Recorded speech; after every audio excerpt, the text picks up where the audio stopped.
Greetings and welcome to episode 291 of the Words About Games podcast, the weekly news, culture, and gaming discussion podcast for Words About Games.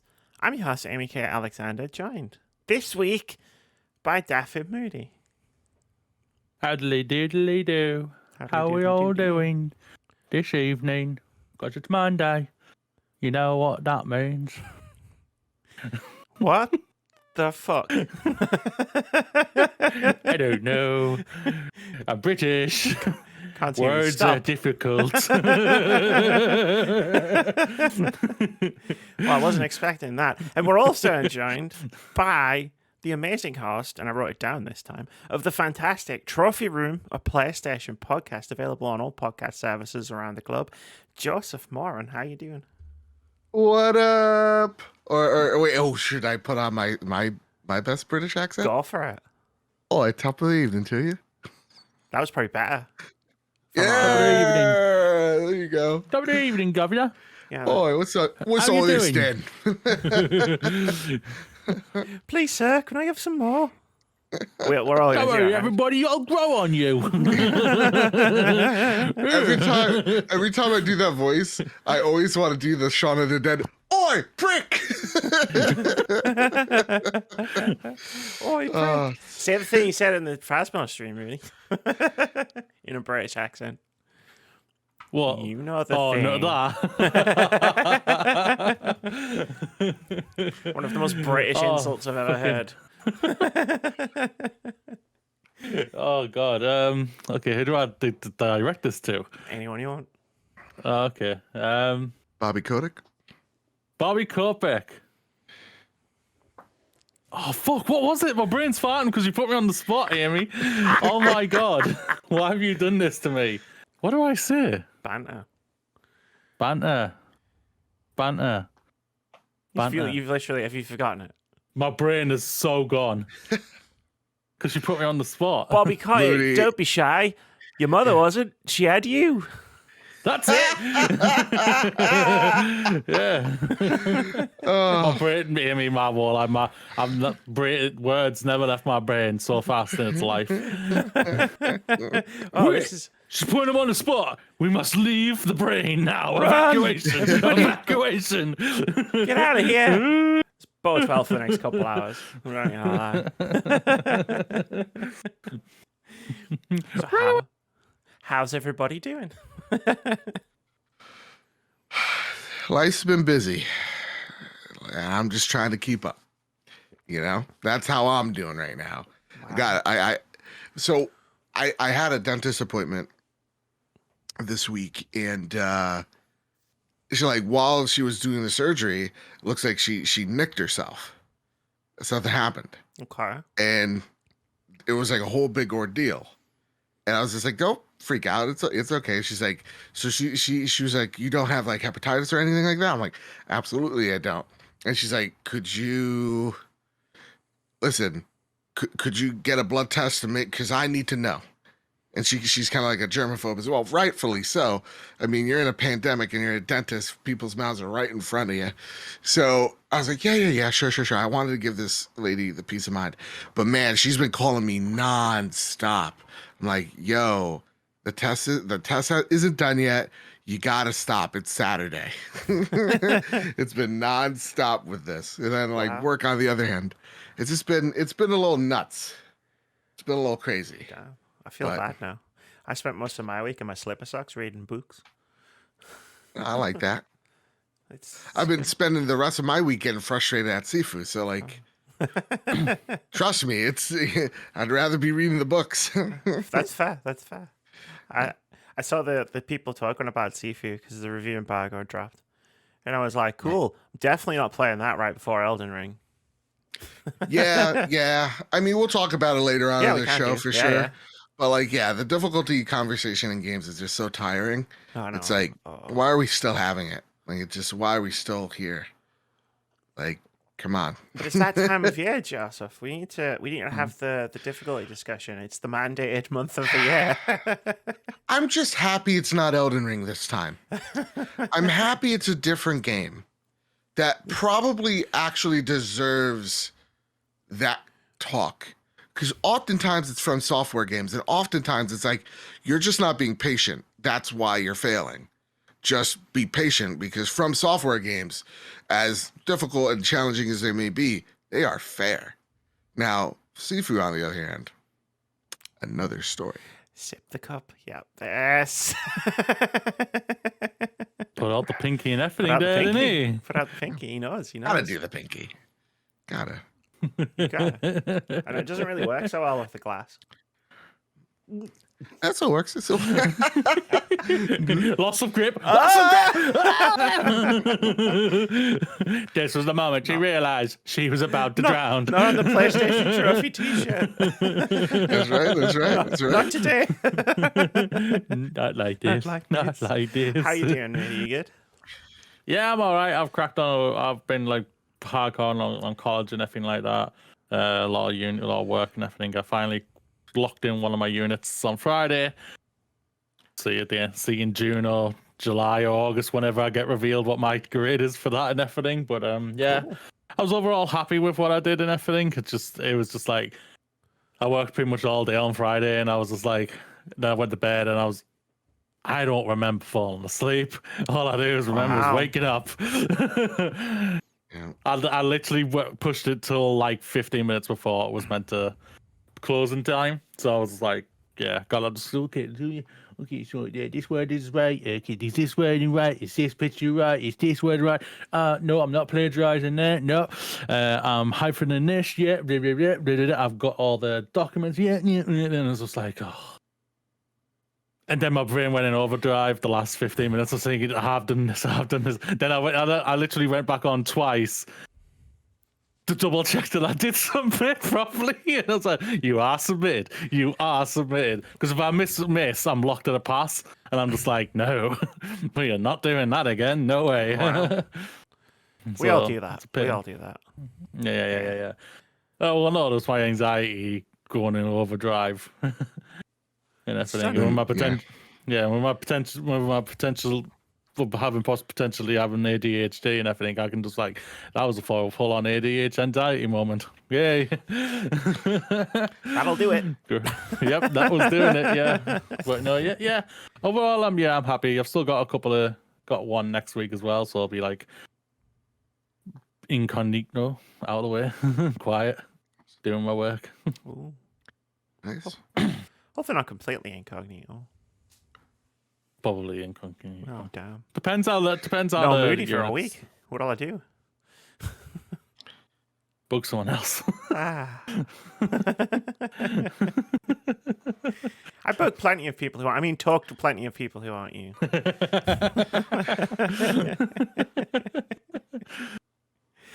Yeah, I can't really say I've done much more week off. I do that thing, right, where it's like, because I have a day job, I don't talk about it. But like time is limited, and then like when I'm doing that and I play the video games, right, and I'm playing loads of video games. But when I actually have time to do things, I play no games. Like I've streamed like a few times this week, but outside of that, didn't touch them. Now if Elden Ring was out, obviously that'd be a different story, but. You know, that's when I lose her myself. No Amy for a week. We're like, all right. I'm the same way, but like, I mean, also with Elden Ring, but also with Horizon. So like, yeah, that'll do it. Wait. Amy doesn't care.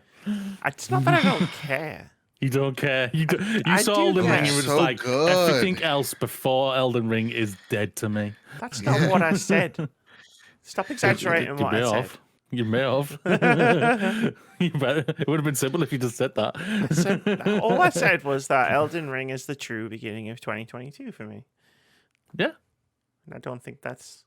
Every other game was dead to you. I didn't say every other game was dead to me. You didn't have to. I just played the Cool Plank game. Which I think the review... Yeah, the review's out on our YouTube channel. You'll forget this time tomorrow. I mean, I forget to water my plants all the time, so that's probably accurate. That's true, yeah, you do. Should we continue with this podcast? Would you say that was a successful banter? The banter? The banter. Yeah, that's a solid A. The show notes mandated banter. It's right there. That's right. He says, banter. Do it now. Don't want to forget. You don't want to forget about it. But this is the Words About Games podcast, which you can get as a video over on youtube.com/wordsaboutgamesuk or the audio version on a variety of platforms, including Apple Podcasts, Google Podcasts, Spotify, Anchor, and ones I've never heard of. There's timestamps in the description wherever you choose to get your podcasts, so you can see what we talk about, skip around, watch the podcast in any order you want, which is totally fine with us. We don't mind. We're just happy that you're listening. And if you want to hang out with us while we play games, head over to twitch.tv/wordsaboutgames. Chaos reigns. I feel like that's the only way I could describe it at the moment. The last few streams have been utter carnage. I'd say Moody would agree. He was there. He was there. And then once I was done with the carnage of our streams, hop on over to twitch.tv/JoeMedforce, cause absolute carnage in his stream. Guy's a nutcase, but bless him. Fucking Waluigi cover of the Thong Song. Oh, Jesus. And I was just texting Moody going, what have I done? But it's now going to become our theme tune. So yeah. it has to. Yeah, look forward to that in the future. DMCA, what? Who's that? Is that a band? Should we get into the news of the week? Yeah, let's do it. Like, we started doing this thing where we split the podcast into two parts with a break in between, where we talk about a cool indie game, and I've got the entire first part dedicated to a single news story, which is Sony is buying Bungie for $3.6 billion. I have 4 news stories. I'm going to read them. One, and then we'll chat, and then another one, and then we'll chat. This is the main story, which is from Brendan Sinclair over at GamesIndustry.biz, who writes, Sony Interactive Entertainment today announced a deal acquiring Bungie for $3.6 billion, the latest in a string of big-ticket consolidation deals in the games industry. After the deal closes, Bungie will be, quote, an independent subsidiary, end quote, of SIE, run by a board of directors consisting of current CEO and chairman Pete Parsons and the rest of the studio's current management team. Sony has said Bungie will remain a multi-platform studio with the option, quote, to self-publish and reach players wherever they choose to play, end quote. Now my voice goes. There my voice goes. I've been betrayed. You got this. I've been betrayed. Damn it. Where was I? At present, the studio is working on maintaining Destiny 2, expanding the Destiny franchise, and working on new IP. Quote, both Bungie and SIE believe that game worlds are only the beginning of what our IP will become, Parsons said. Our original universes have immense potential, and with SIE's support, we will propel Bungie into becoming a global multimedia entertainment company dedicated to delivering on our creative vision, end quote. Bungie bought PlayStation. Bungie bought that would be wild. PlayStation bought Bungie. Yeah. Wow. Whoa. It still sounds nuts. It's only been kind of a week. Yeah. And this news is weird, man. Like, shoot. Slow down. It's February, everybody. Yeah, man. Just a little. I think everyone said that when this was announced. Like we all said that just all we went out. It's not even. It's just Feb, guys. Like legit. Piss off. Piss yourself. We got another 11 months to go. We kind of want to breathe. Yeah. Like, because, I mean, there's just so many implications, which we'll, of course, get into. But, like, you know, the whole thing is PlayStation bought the makers of Halo. I know. Or the former makers of Halo. The creators. Former makers. The creators. Xbox bought Crash and Spyro. The world just doesn't make sense. We're in a topsy-turvy world. My mother's screaming about it right now. You know, it just, nothing makes sense. Nothing makes sense anymore. And this move is really big if you're Sony. But my initial thing is like, this isn't like on the level of, you know, Xbox buying Activision. Of course not. This is not equal to, this is not a reaction of, but what it is just a sign of the times that anything is really possible. We're walking into uncharted territories in the next coming weeks and months, even year. So big style. It's Yeah, nuts. no doubt about it. Yeah. I think there's I'll quote it from this one from the Washington Post gaming YouTube channel. They put out they obviously did a podcast for this, and their literal tagline is "Goodbye console wars, hello the consolidation wars." And this basically is what this is now becoming, and I think that's a perfect tagline. Go and give them the love and everything like that. They're the ones who brought up the line and everything, but it basically is what it is. Like we saw this like.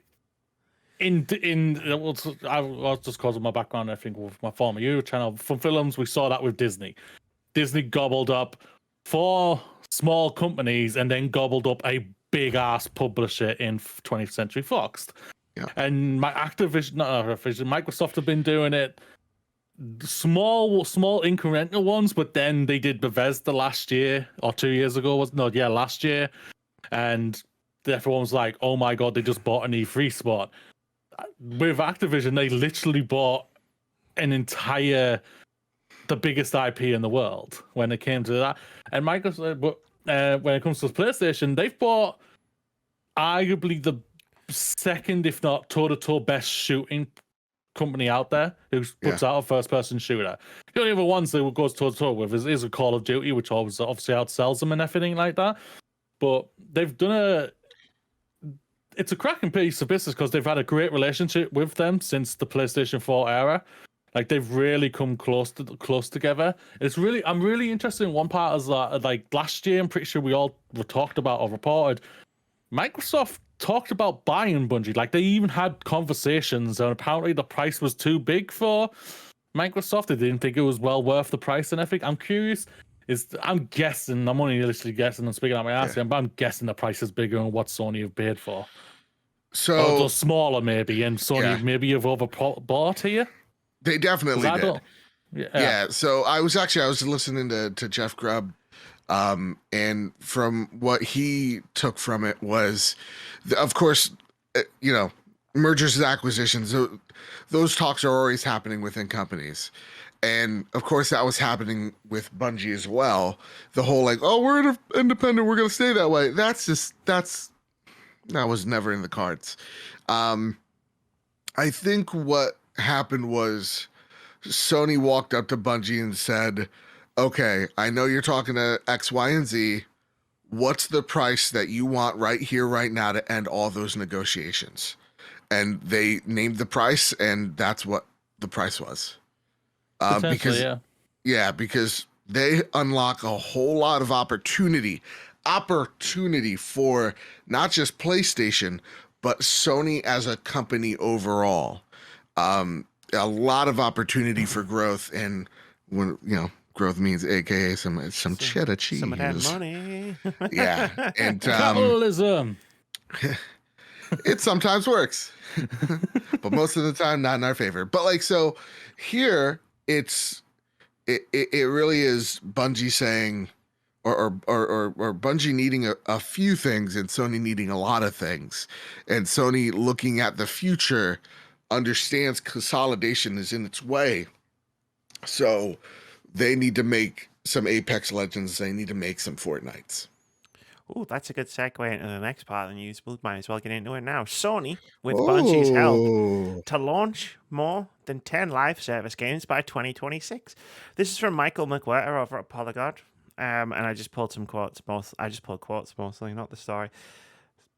Quote, this is Sony Executive Deputy... Whoop, I pushed a button. Sony Executive Deputy President and CFO Hiroki Totoki, in an investor presentation on Wednesday, he said, quote, the strategic significance of this acquisition lies not only in obtaining the highly successful Destiny franchise, as well as major new IP that Bungie is currently developing, but also in incorporating into the Sony group the expertise and technologies that Bungie has developed in the live game service space. We intend to utilize those strengths when developing game IP at PlayStation Studios as we expand into the live game services area. Through close collaboration between Bungie and PlayStation Studios, we aim to launch more than 10 live service games by the fiscal year ending March 31st, 2026, end quote. And then Jim Ryan said to GamesIndustry.biz, quote, "The way people play games has changed a lot over the last few years. We've created some wonderful properties over the course of the last 25 years with characters that people love and resonate the world over. Offering the opportunity to enjoy those experiences in a completely different way is something that we are very excited about. Can't go anywhere in any details today, but we have a really amazing roadmap on how to do that," end quote. God of War MMO, baby! Let's go! Go! I'll say this. Sorry for putting in there, Joe. I think this was the divide between Jim Ryan and the former CEO who left. And like we obviously nothing's ever come out about it, and I don't know if we'll ever really hear anything about why. What was his name? I can't remember his name. Sean Layden? Yeah. Sean Layden, thank you very much. Why he left and everything. And I don't think he'll ever say anything bad about Sony whatsoever. He'll have his opinions and everything like that about certain things. But yeah, I think this was literally it. I think this is one of the main things was like James said, live services, money, all this and thing. He probably maybe Sean Layden wanted to stay safe to the part of that. We are throwing out some of the biggest and best exclusive story-based IPs out there, and everybody's gobbling them up and loving them. I think we can push that even harder. And Jim Ryan won out in the end of the day because the dollar for just live services is massive. It really is. Like what can be massive. Apex EA brings in from Apex, like, was it $1 billion or even more? I think. Like, it's a lot of money out there, and like 10. When I heard 10, I was thinking, oh my god, what the hell? 10 is a lot, right? Like, yeah. What I will say to that is it can be a lot. It can bring in a lot of money. It can also not bring in a lot of money. Looking at you, Destruction All Stars. Looking at the one with Ubisoft that just cancelled, Hyperspace. Hyperscape. Yeah. Yeah, that one fell flat on its face, and like, yeah, it could literally fall flat on the face. They need to find the right hook, and there's no doubt about it. Yeah, so I think Destruction All Stars is the reason why this deal exists. They can't do it by themselves. You know, it's kind of what that quote says. It's like, you know, we're really good at making first party games or single player games. We can't do multiplayer, and this deal lends Bungie's expertise in that arena over here, and not just in that arena, but in shooters in general as well. So, you know, if you're bringing in the Destiny tech along with the Bungie know-how, you're gonna have a really, really good a really good chance at some success here. Now, is every game that they're going to be releasing going to be a success? No. Every game going to be a long-term success? No. Are some of these games going to be major hits? They could be. And so if you match up like an incredible studio like Santa Monica, and I mean, you just take a look at what they're doing off the bat. I said this on the trophy room, and I'll repeat it here. You know, rumor has it Insomniac's working on a multiplayer Marvel game. You got Naughty Dog working on Factions. You got Sucker Punch probably working on a Ghost of Tsushima multiplayer. You got London studio Fire Sprite. Did I say Santa Monica? If say not, it again. Santa Monica. This is a good studio. Say it twice.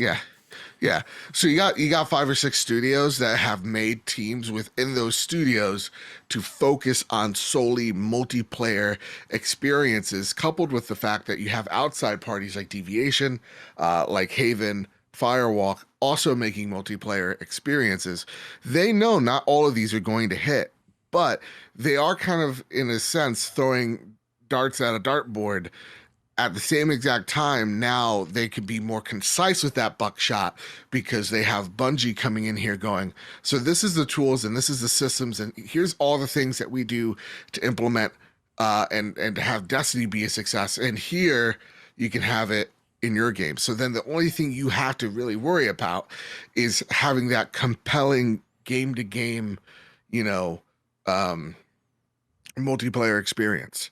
So, or moment to moment. So I think this move is a big deal that gets overshadowed by the number I think nothing changes within, like, Neil Druckmann's still making probably The Last of Us Part 3, you know, I stuff like agree. that. So Yeah. I think I get it. The number's scary, but this is actually pretty damn exciting. I kind of agree with that. Like, the number is like a lot of people are focused on the number, like rather than the actual everything else. Like, so there was this sitcom I used to watch called Happy Endings, where there was like they put jokes on the screen so fast that if one Yeah. missed, the next one came along so quickly that you forget about the one that you didn't laugh at.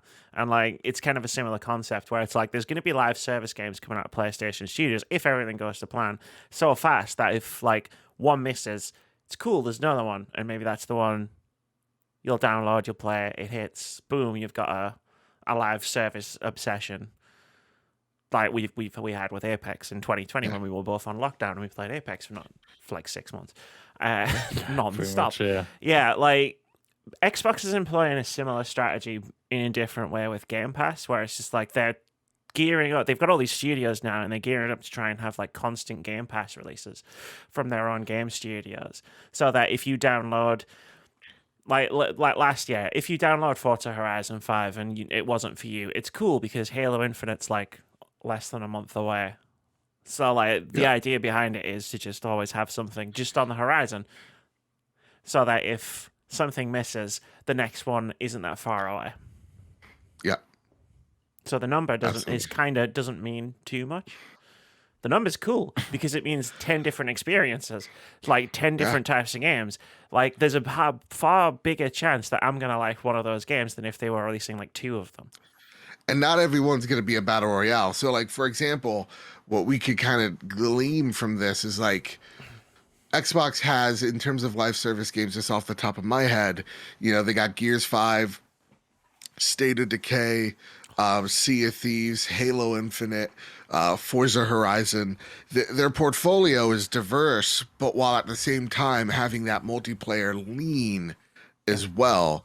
And that doesn't take away from those games' experiences. In fact, it probably enhances some of them as well. So to me, this is PlayStation looking into the future in a really unique way of like, we know we're still the market leader and we could still be the market leader, but we just have to do a few things because obviously Call of Duty, it may be gone from us. Who knows what's going to happen to Take Two? Who knows what's going to become of EA? So we have to be proactive before these studios get gobbled up to do our own thing and to make sure that these things are successes for us and keeping the ecosystem, uh, you know, happy and engaged more than anything. Yeah.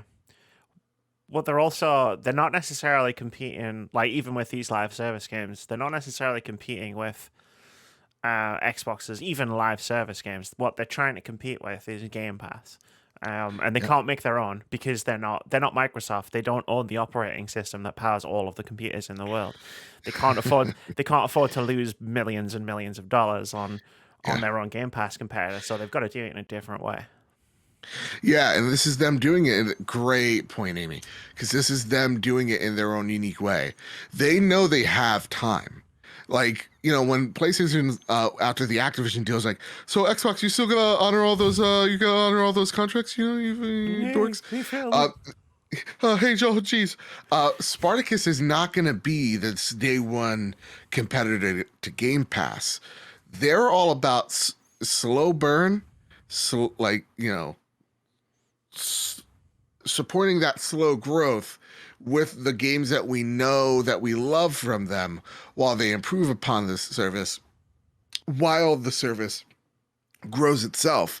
So it's not like they have the ability to throw a whole bunch of money in a furnace like Xbox has Yeah.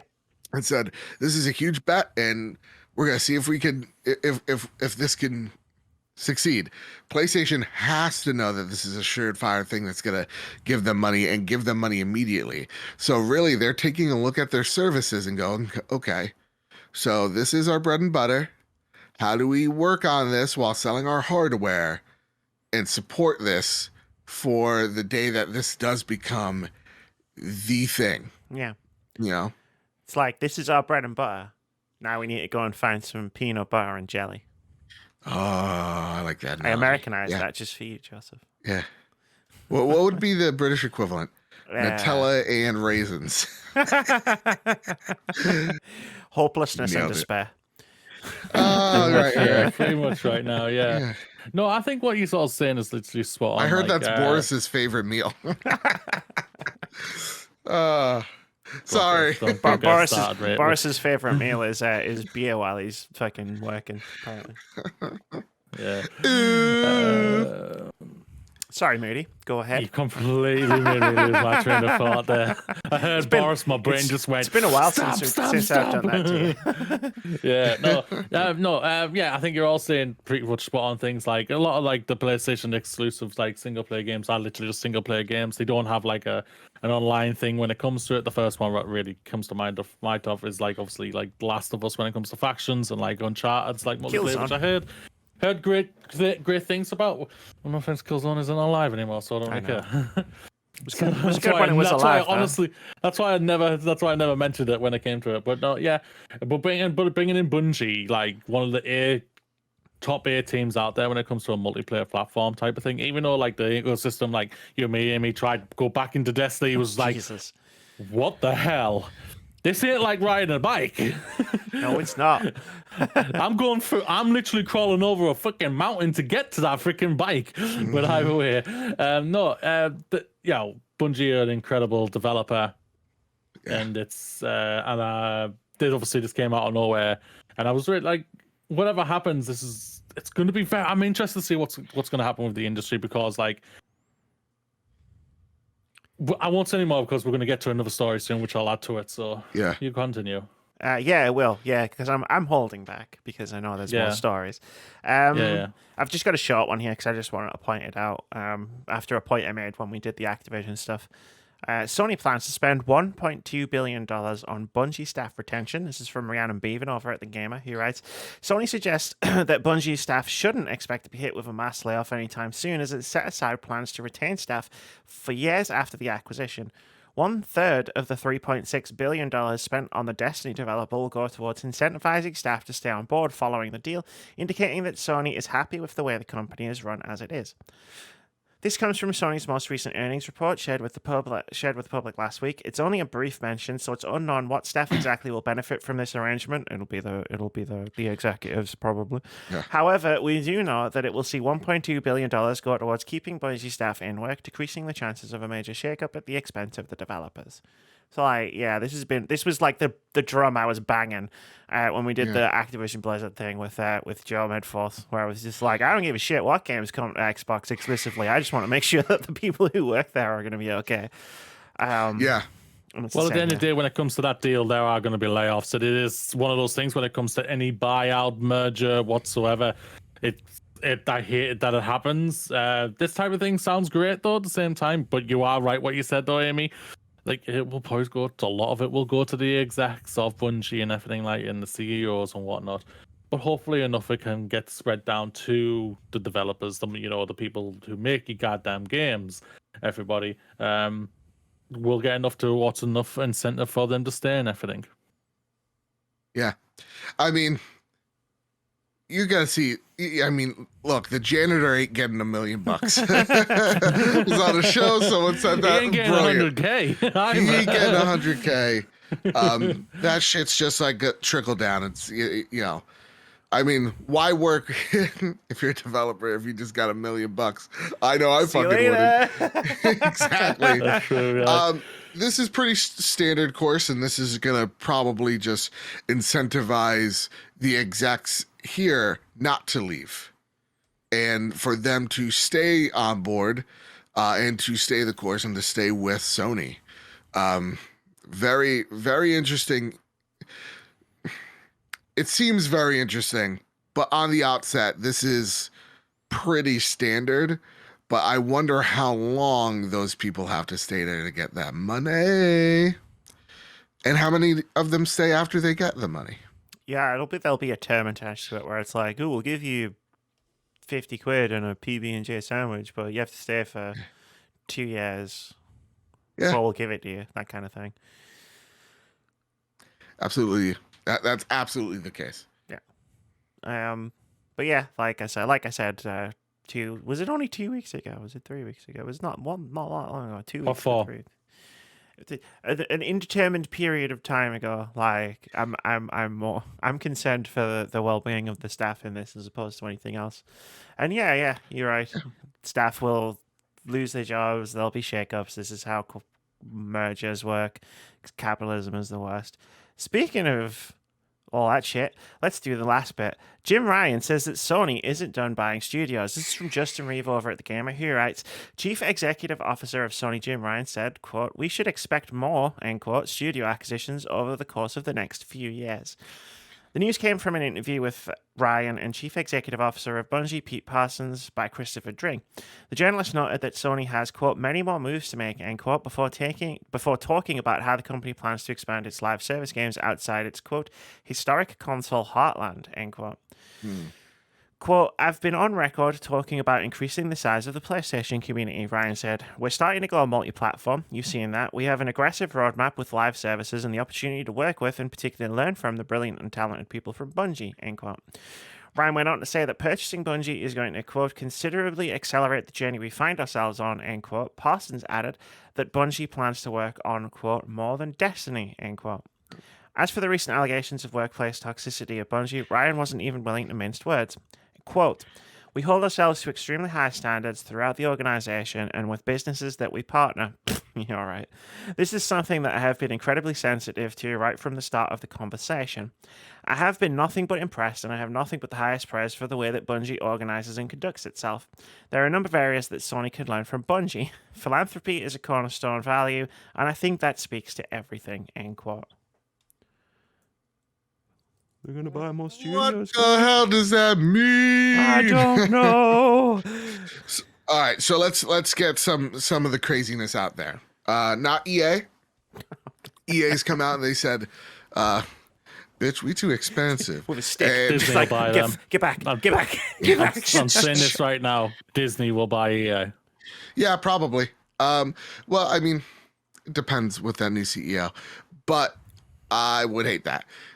I would agree. I would as hate well. that I too. agree with you. I would hate that as well. Because there's, again, I've been pimping out this podcast, Sway, indie podcast by an indie publication known as the New York Times, legitimately interviewed the ex-CEO of Disney about Bob Iger. Bob Iger about that, and he's just like, "Yeah, we heard about it. During my tenure, we weren't interested in it. We had that conversation with ourselves." Iger was never interested in video games whatsoever. Yeah. And so, and honestly, if it's not Disney, it's definitely Amazon and Apple. So let's get that one off the bat. It's definitely Amazon. It's definitely Apple. Apple has been teeing up and trying to buy out engineers from under Xbox and Microsoft and anybody that's willing to make a console. So Apple is into this idea. Amazon, they're toying with the idea. Both of them are toying with the idea because it's an expensive and big risk. And with Xbox's recent move, they literally said, "Hey, if you want to be in this space, it is $80 billion to just enter. Not even just to enter. That is the finder's fee." So EA is a company that I don't think aligns well with Disney. They haven't worked together well in the past, but you're right. Anything could happen. Didn't work well with Iger. This is a different CEO. That's the thing about it. And I think he wants to make some. He wants to put his foot down. Yeah. Oh, you think this is what he wants to? Iger's gone. It all depends on the new chairman of the board if she's a pushover. Yeah. So that said, EA, they said they're not in the. They publicly said they're not in the room. They're not in the business of being acquired. They're in the business of acquisitions. They want to purchase some shit. Then eventually shut up. We haven't killed the studio for a while. As they're brandishing their knife. it's like that Andrew New Wilson. York meme. Exactly. 2K. I think 2K is one that is up for discussion. They just bought Zynga, and now they're hilariously worth a whole lot of money. We got to see what's in Sony's war chest, and when we peer into it, rumor is it was around 17 billion. And with this deal, now it goes down considerably, and probably has gone down maybe even a little bit more with, them having to expand their own studios. So, they don't have $70 billion worth of damage that they can do, but they can do some damage. And if I am Sony, I am looking at companies that are in trouble, companies that we've worked well with in the past, companies that are big into transmedia. I've been pushing this beat all week. It's about transmedia and trans folk. That's right. It's about media that extends just past games. This Bungie deal is huge for PlayStation because PlayStation legitimately thinks, or for Sony, they legitimately think they have the next Star Wars. And a lot of people, like I saw some people, friend of the show, Travis, say, I don't think that is it. I don't think that's the right play. I don't think Sony can do it.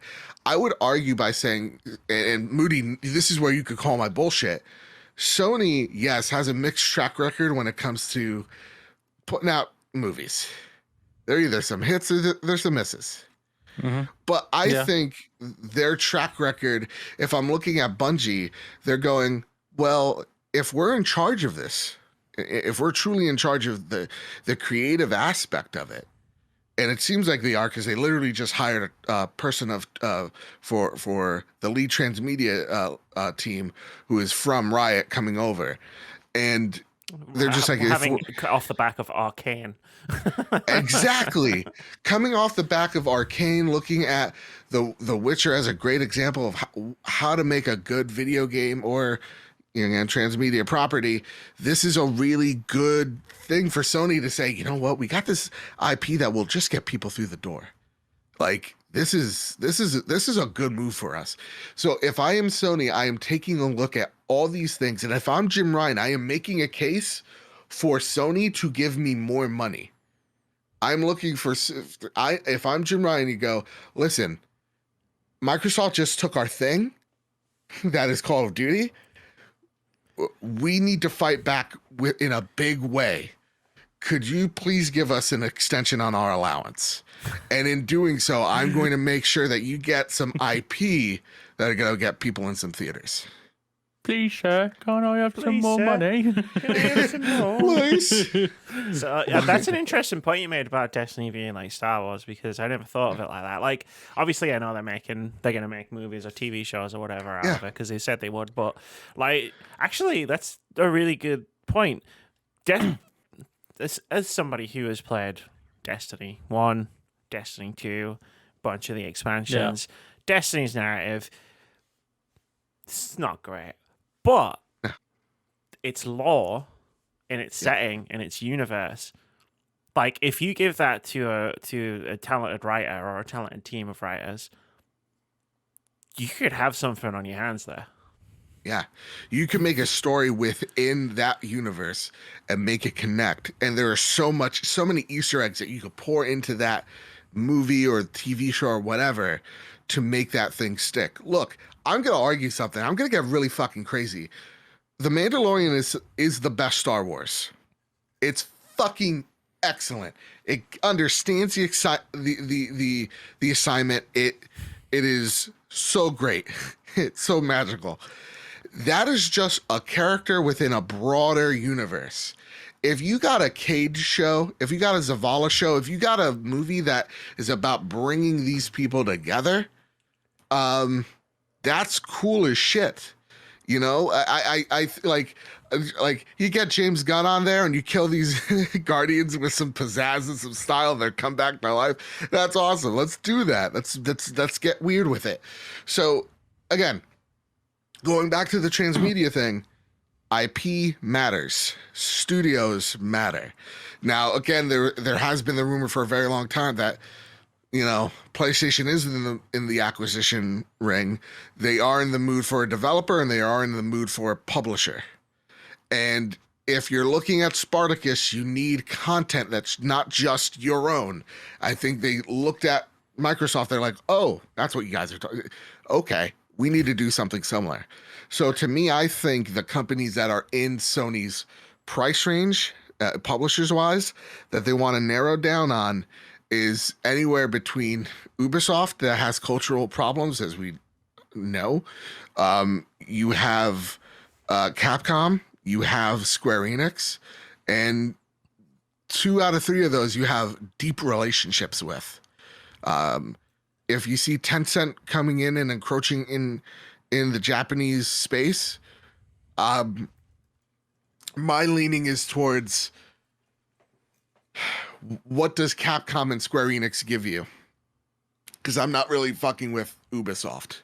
And so that's where my leaning is if PlayStation is about, I think this maneuver is about PlayStation locking down a relationship that they're afraid that they could lose. And if I'm Sony, I panic a little bit at Capcom and I panic a little bit at Square, just because the relationship between you and Square Enix is so great and you're so tied to each other. It makes sense that maybe you're like, hey, you know what? Let's just bring it on in. You and your NFT boys, come on in. Let's go. Or if you're looking at Capcom going, holy shit, this is a publisher on the rise. Let's capitalize on this and let's take them aboard. And I need to put a asterisk on this. Those publishers, fingers crossed, remain multi-platform.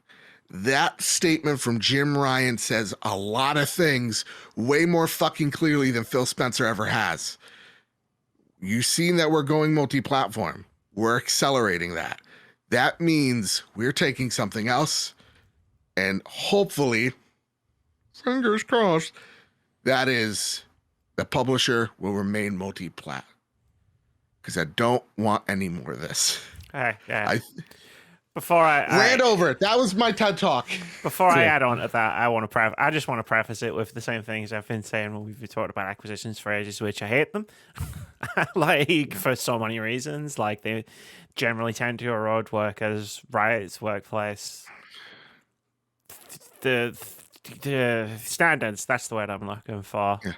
And they're generally not good for competition, which means you generally get worse products. But that being said, let's play the fun guessing game and say, if you want IPs, Sony, Konami has a bunch, and they don't do anything with them. There's so many good ones. Go get those. just somebody rescue them, please. I don't know about Konami. They can keep the company with their pachinko machines and all that other bollocks, but just please. Suddenly it's like, okay, we got these IP, but who the fuck is using them? Like, I don't want Santa Monica to stop and make a Castlevania game. I want to see them continue to do that. Game. What's that? That would be a badass Castlevania game. Would be dope, actually, now that I say it. Just go and get some developers. I mean, yes, that's so easy. Possibly, yeah, right. Yeah, you just take the Castlevania license. Not that easy. You take the Castlevania license. You look around and you go, "Hey, does any of our independent studio partners want to make a cool Castlevania game?" I'm not saying you have to buy the developers to make the game. I think in this landscape, you do. I think this is such a seller's market right now, where you're going to see. I think like Microsoft is not done. I don't think Sony's done. Of course not. I think you're going to see a lot of prominent studios that we know or love and brand names or rising stars being scooped right up right now. I think it's gonna be crazy. It's gonna be very interesting. Like, I wanted to try and get back to just a little bit because I had some thoughts on like what you were saying about transmedia and all that. I think this year, when it comes to Sony, just for like its entertainment platform, it's going to be very interesting. They're obviously very high and very hopeful on Uncharted, which is coming out shortly, and they're very just from the glimpses of what we see. from The Oh, Last great. of Us. That could be one of the That looks best HBO things since Chernobyl. It looks incredible just from what we've seen. It looks like they've got the feel for that, which is really, really canny. And whatever they've seen of that, they're obviously excited. And whatever they've seen of it so far, they're literally like, we've got something here. Let's get some IPs and like go in all in it. And if we can get, and what you're saying, I think is with Bungie, I think, when it comes to like, do they have the next Star Wars? Yeah, I think that's potentially what you're looking at. I think that's the high ball, the second high ball right now, because Star Wars sadly has been eclipsed by the MCU. The MCU is the top thing. There's no doubt about it. People may not like it, but it's still the top thing out there. It's still the best selling thing out there. And the people that don't like it have no fucking taste. I'll say it. Don't look at me like that, Moody. I never said I didn't like it. You didn't say anything, though, did you? I saw the look. Never said I didn't like it. Okay. But no, it's going to be very interesting to see what happens with this. I think the ones you've shouted out, Joe, I think like I've spouted myself. I've said Square Enix, I think is just ripe for them. They've had a relationship since they bloody started, for God's sakes, when PlayStation started. I'm amazed. For the longest time, I'm actually amazed they've never actually joined together or been bought or whatever for the longest time. So for me, Square Enix is like ripe for them. I wouldn't touch Ubisoft with a garden pole, for God's sakes. I wouldn't touch them with the most sanitized thing in the planet. I wouldn't touch the bloody company whatsoever. Capcom, I think, is a good shout as well. For me, I have this feeling they're going for From Software. I think they're going for them. I think what it's going to take for me to get Bloodborne too. I think for yes, home. yes. I'm saying that now. I'm saying yes to You that think right you're now. thinking they're gonna buy the parent company of From Software, Kodakawa Incorporated? Whatever the number is. Dope. Yeah. And then that's the play. Because they missed out when it came to Demon Souls, and like locking down Dark Souls as an exclusive. They knew that. They went, oh shit, we lost something there, and I think they want to eat that right up. Well, that was what that's why Bloodborne happened. Yeah. And they want to, and the Bloodborne was a fantastic, amazing success for them. And I think From Software saw what PlayStation did with Demon Souls, where they took one of our games, even though they owned the IP, and they didn't just nail it. They they cradled it. They held it so comfortably and would cherished it incredibly well and did an amazing remake. I think Leaf saw that, and for me, I just have this feeling they're going for From Software. Well, if they're in the mood for a publisher and a developer, From Software and Square Enix is like, that fits the bill. Right there. The thing is, for me, yeah. The thing with Square Enix is like, is it going to happen? I don't fucking know. Like, Moody, you brought it up a lot, and I just keep going. I have, yeah. But like, Square Enix like fills that role of transmedia, right? That felt weird for me to say. Square Enix fills that role of transmedia, where it's like Square Enix also makes anime.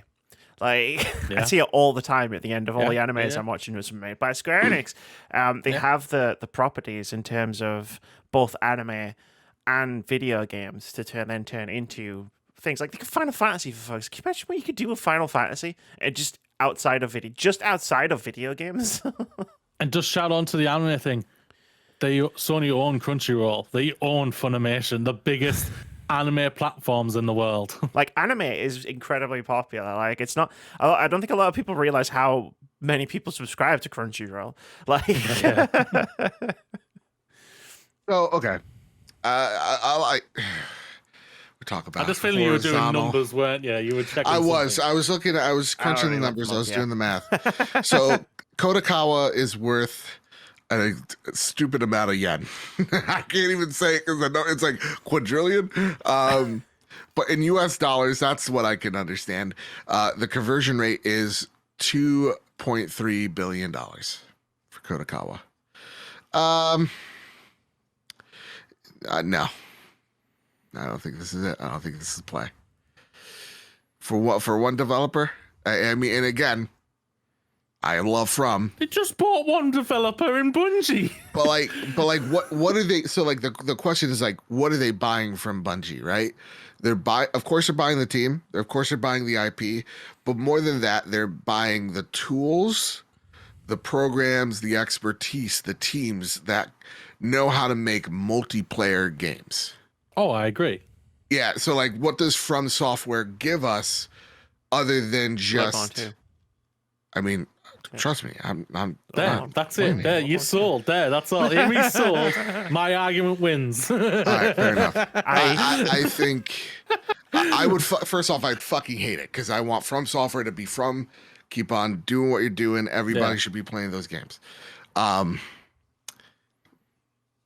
But chances, I mean, Square makes sense if they're just like, hey, we've been seeing each other for a minute. You know, let's make this official, baby.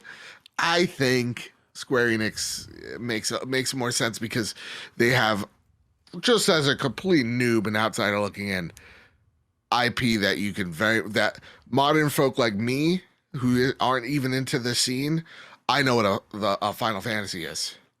I know what that's all about. I know a Final Fantasy 14. One of the fastest growing MMOs in the world.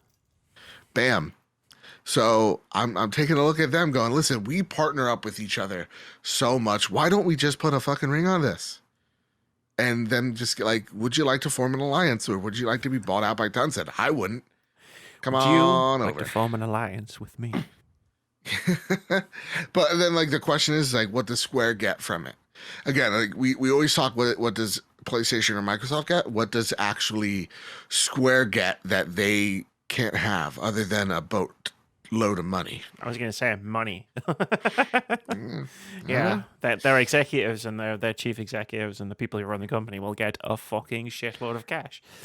The thing is, I'll say it right now, bigger expansions for anime in itself. Like they own Crunchyroll and Funimation. The potential more chances to actually turn their products into a film, because Sony is obviously not just is a film studio as well. That's the thing about it. Like Square Enix literally is, for me, is the Bungie. What they've just what you've just touted with.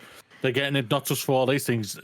That's what Square Enix would get the same for it. Yeah. I think that they, like, for me, as like, put a ring on it.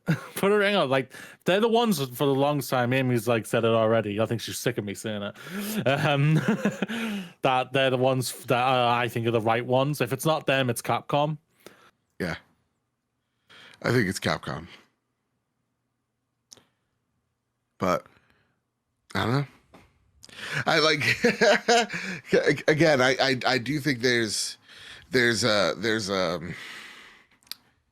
I think there is something to gain with Capcom and Square Enix. I think, and I am so sorry, all my Sonic fans. There's almost nothing to gain from Sega. I wouldn't want it. I said last week. I said that last week. I didn't say it by Atlas, but I said lock Persona sequels down like as exclusives for the next 20 years, like Persona 6, Persona 7, Persona 8, 9, and 10. Lock those down as only exclusives. That's 50 for PlayStation. years worth of Persona games. Yeah. Yeah. And that's probably like the thing that, like, I mean, I definitely think that Microsoft will make a play for a Japanese publisher. They're crazy enough to do it. And I think it does make sense for them to knock on Sega's door. But like then it comes into the play of, well, they already have all these contractual obligations to either Nintendo or Sony to make these games, right? So like if I'm Microsoft, it's like, well, like, we'll talk. Why do I want to buy Square Enix if I'm just going to be making PlayStation games? Yeah. You know, so like that is a deterrent for sure. And you don't want like some American company buying a Japanese company and then just going, and all these agreements, I'm ripping them up. All hail America or something. I don't know.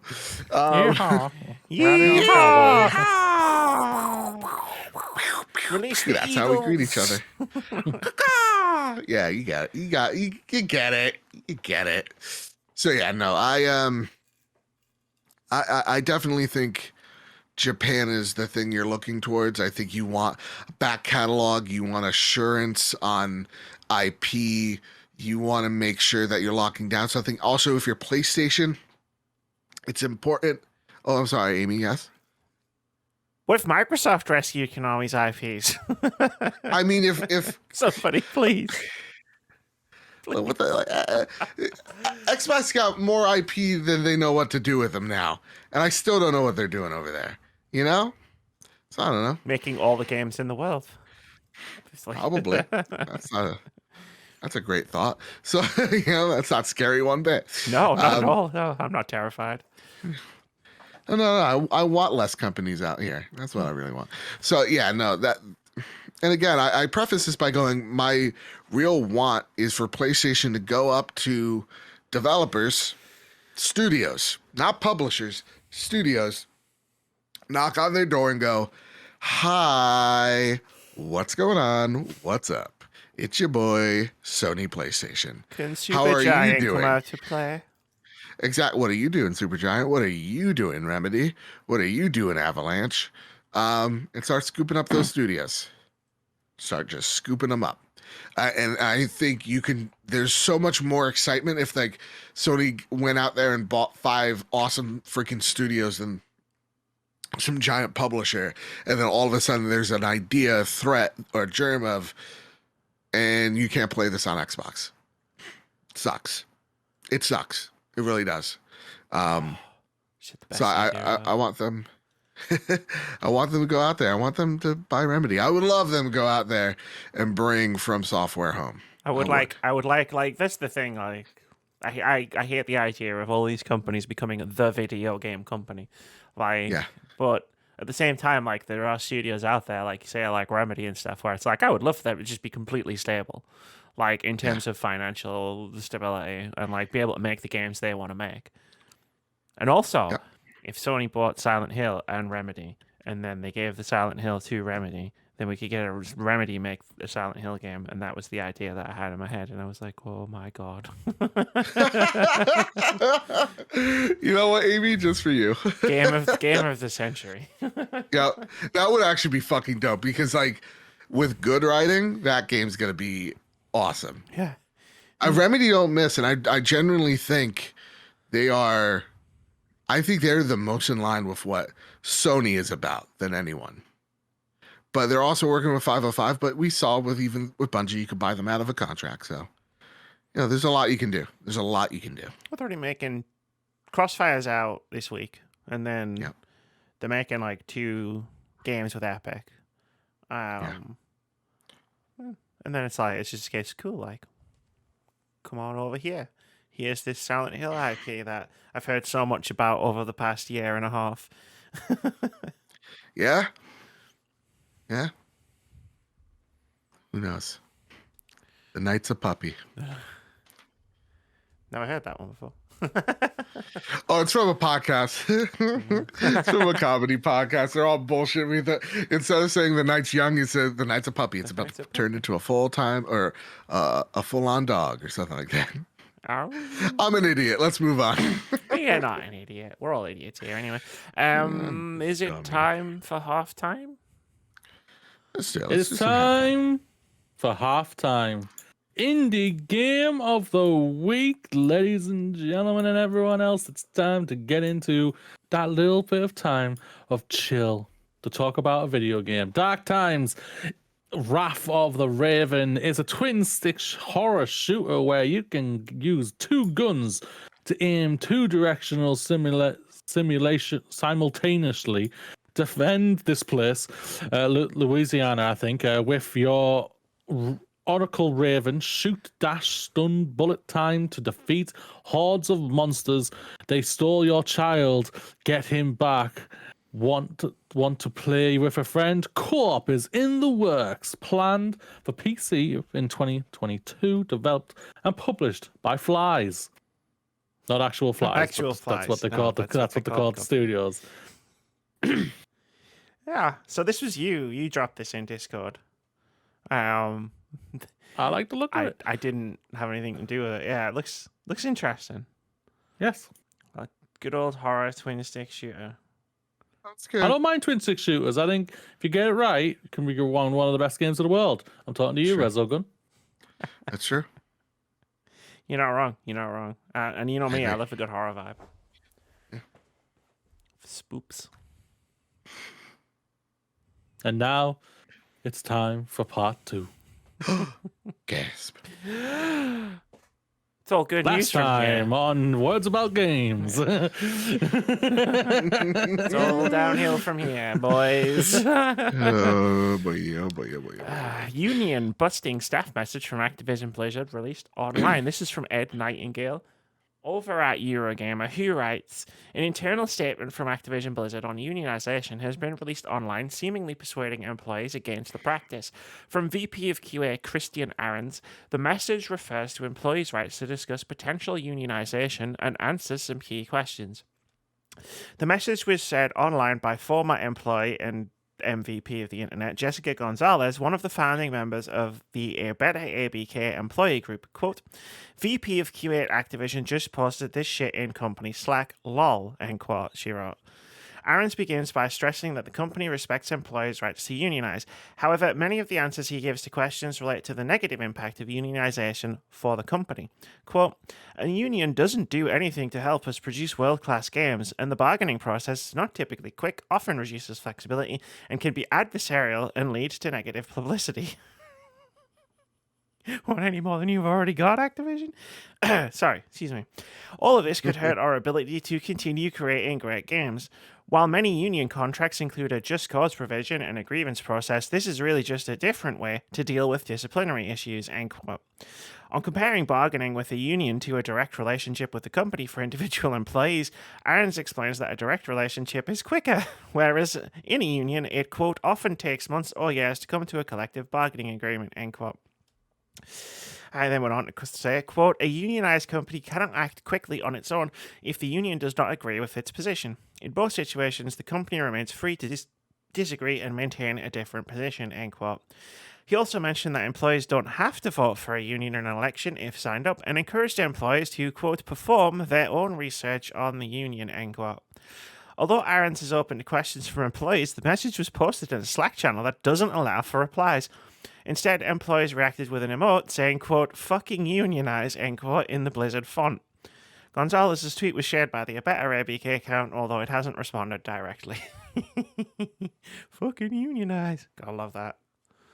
We are Activision, and we've just been bought, but still, we're gonna piss you off.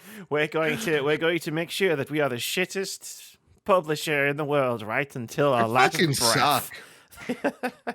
Can I just point out that all that shit that Aaron says in the Slack communication? I just need to point out the two things where he's talking about it. It's much quicker to have a direct relationship with manager in a message where he turned the replies off so nobody could have a direct conversation with him. Yeah, I mean, this is what happens.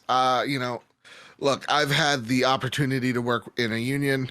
Yes, are there some bad eggs that take advantage of said union and don't work as great? Yes, absolutely. But on the on that offside, they've also given me time and a half, paid time off, health benefits, have made sure that my well-being is up to date and is good.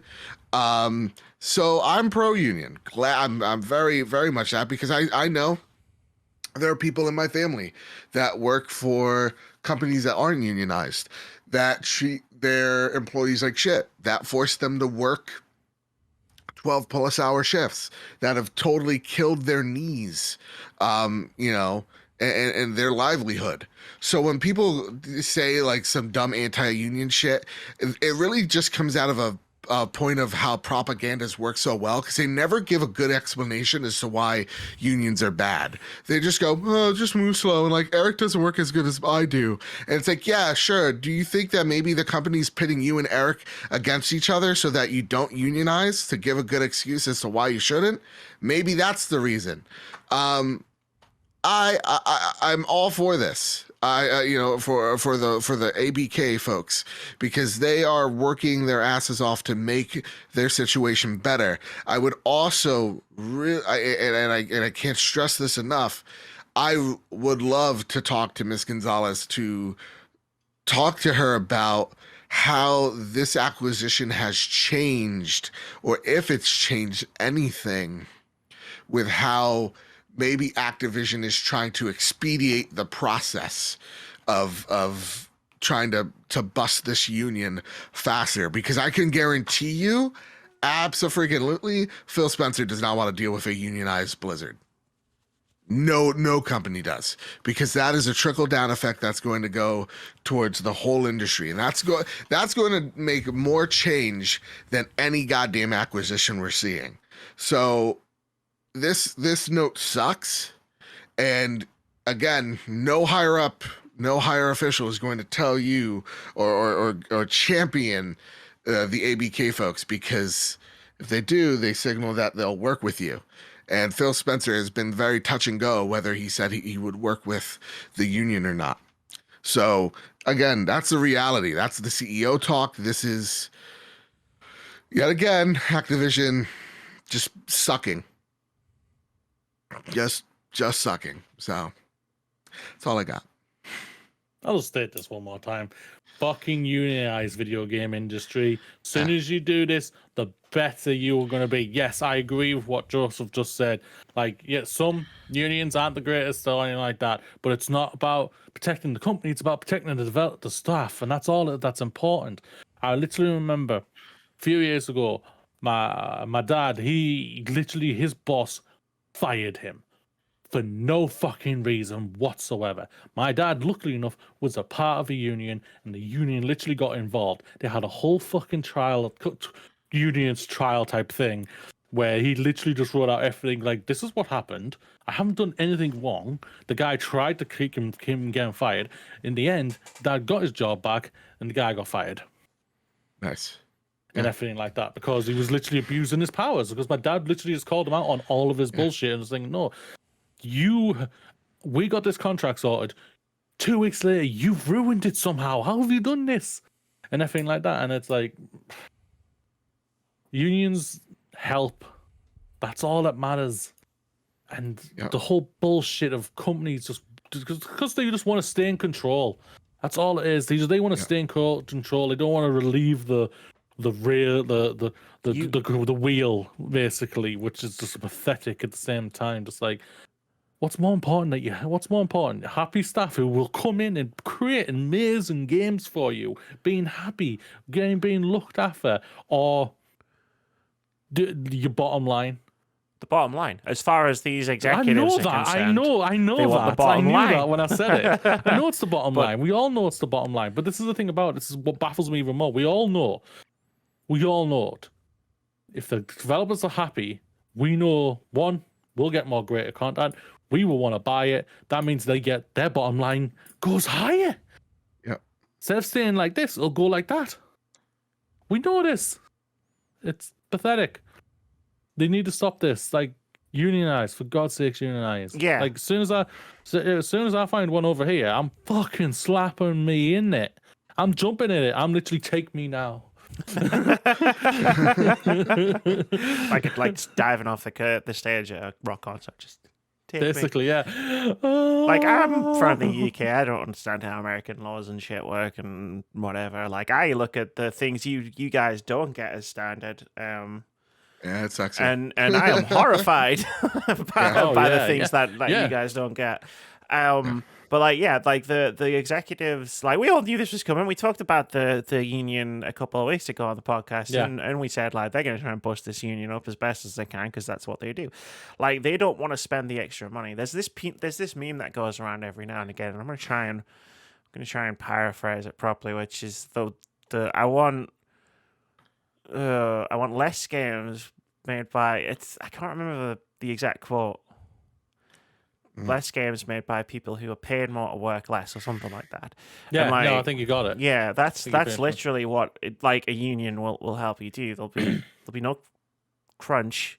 Like, again, yeah, sure, there's bad unions out there, whatever. Okay, totally. But most unions will make sure you get paid properly, you get proper benefits, you don't have to work enforced overtime. Like, there'll be no more death march crunches that we've been hearing about. Like, it's literally better for all of the employees to actually do this. And, like, I'm gonna scream and shout about this movement as much as I can, because I feel like it could be a domino, where it's like if the QA testers at Raven form a union, then maybe the rest of Raven is like, well, wait a minute, these guys have got a union, and they're in a much better position now. Why don't we get a union? And then like the dominoes start falling, and then once Microsoft acquires Activision Blizzard, all of the other Microsoft studios might be like, well, hang on a minute, these guys are in a union and they're having a much better time of it. Maybe we should do that, and then so on and so forth. And that's where I want the games industry to be as a whole. That's where I want the world to be as a whole.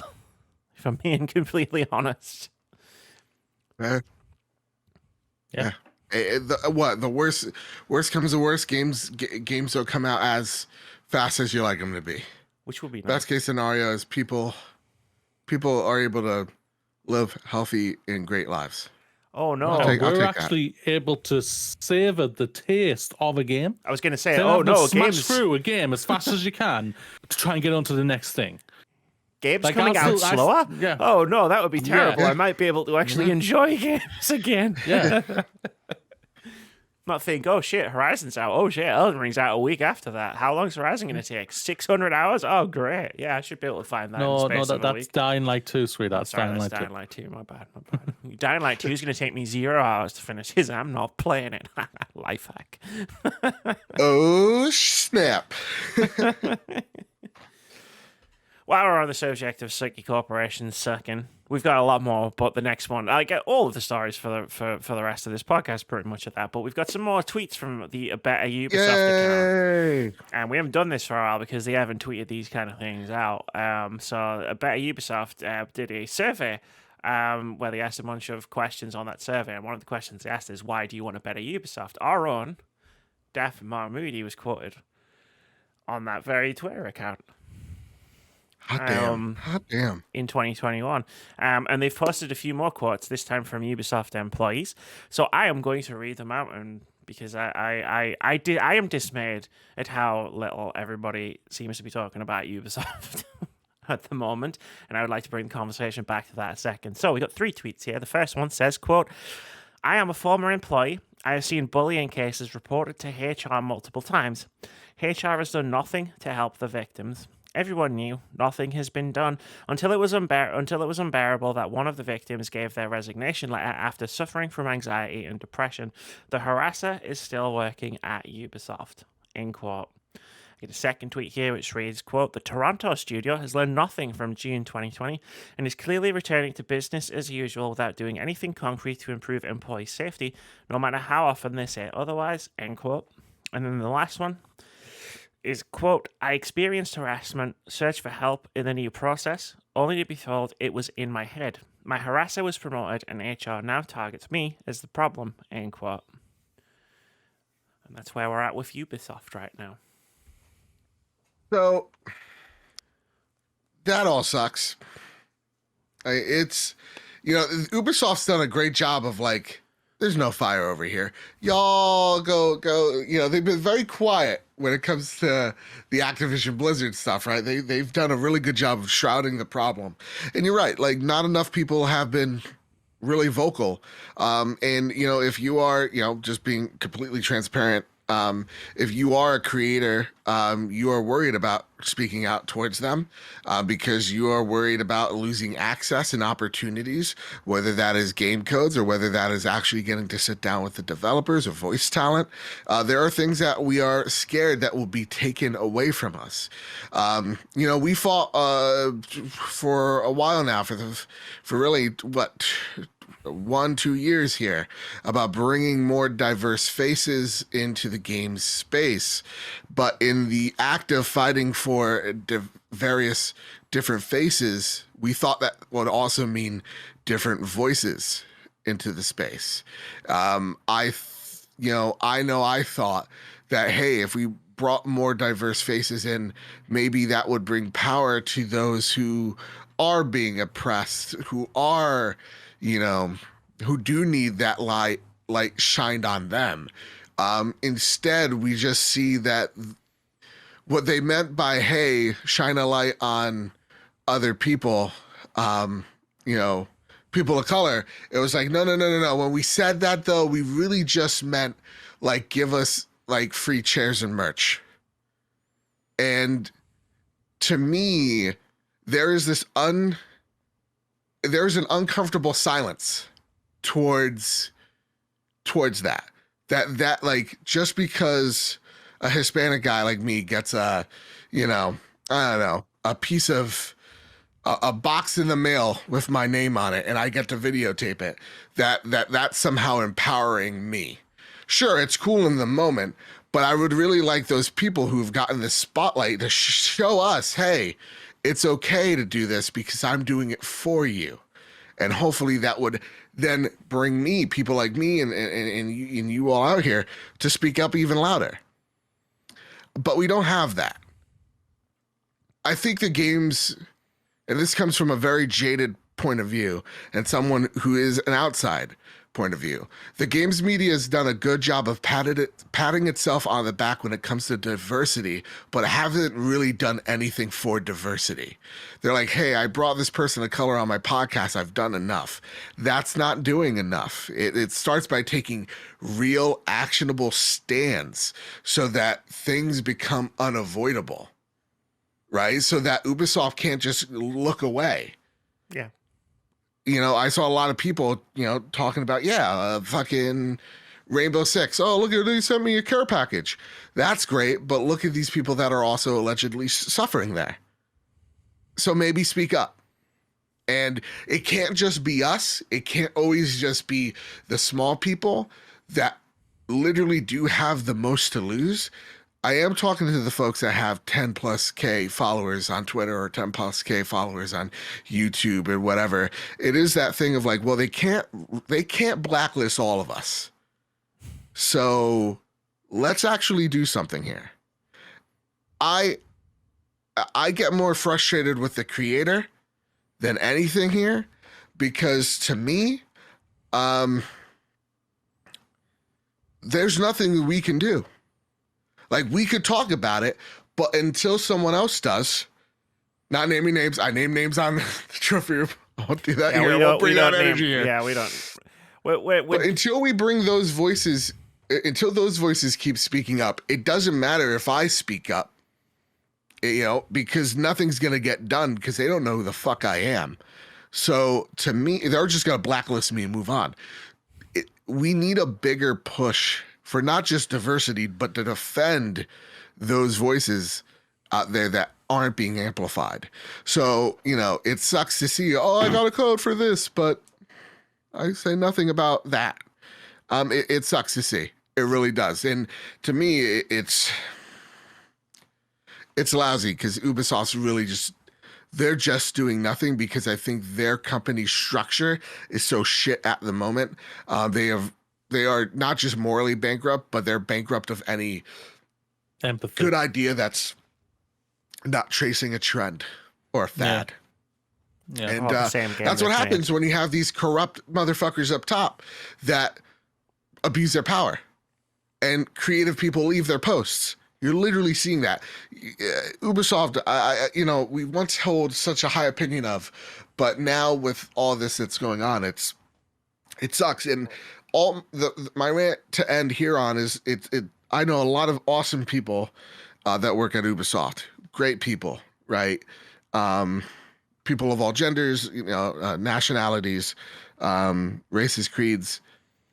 They're trying their best. They hate the situation as much as we do. The best thing that we can do is give voice to those that don't have one. Yeah, that's what I've been saying all along, and I'm really glad somebody else has come on the podcast and said it as well. Just infuriates fantastic. Me. It just infuriates me because I really like when I see like a creator of any like, hey, we got this care package. That's great, but can you actually do something more? This was Nito in the beginning. That's what me and Amy have said basically ever since the whole thing of Activision Blizzard, especially Ubisoft, all happened and everything like that, was just like, okay, you're saying you're not playing their game or anything like that, but you're still doing all these things with them. Yeah. I was thinking you can still collect the stuff. That's fine. That's not a problem. Have a relationship with these people. You've worked your ass off and you deserve it. Yeah. But the people who are creating the content for you to create content, you are doing nout. to help them. My You are literally washing your hands free of it. Call the shit out. Just call it out. Have a disclaimer thinking, I just wanted to say, okay, I got this from Ubisoft. I just want to say, I do not agree with what's happening right now with Ubisoft or anything like that, and everything like that, and I stand with the support and stuff like that. Just call it out. When no one says a single thing, that's the thing what pisses both me and Amy off the most is that nobody's talking about it whatsoever. very At few all, and people are talking about it. It hurts.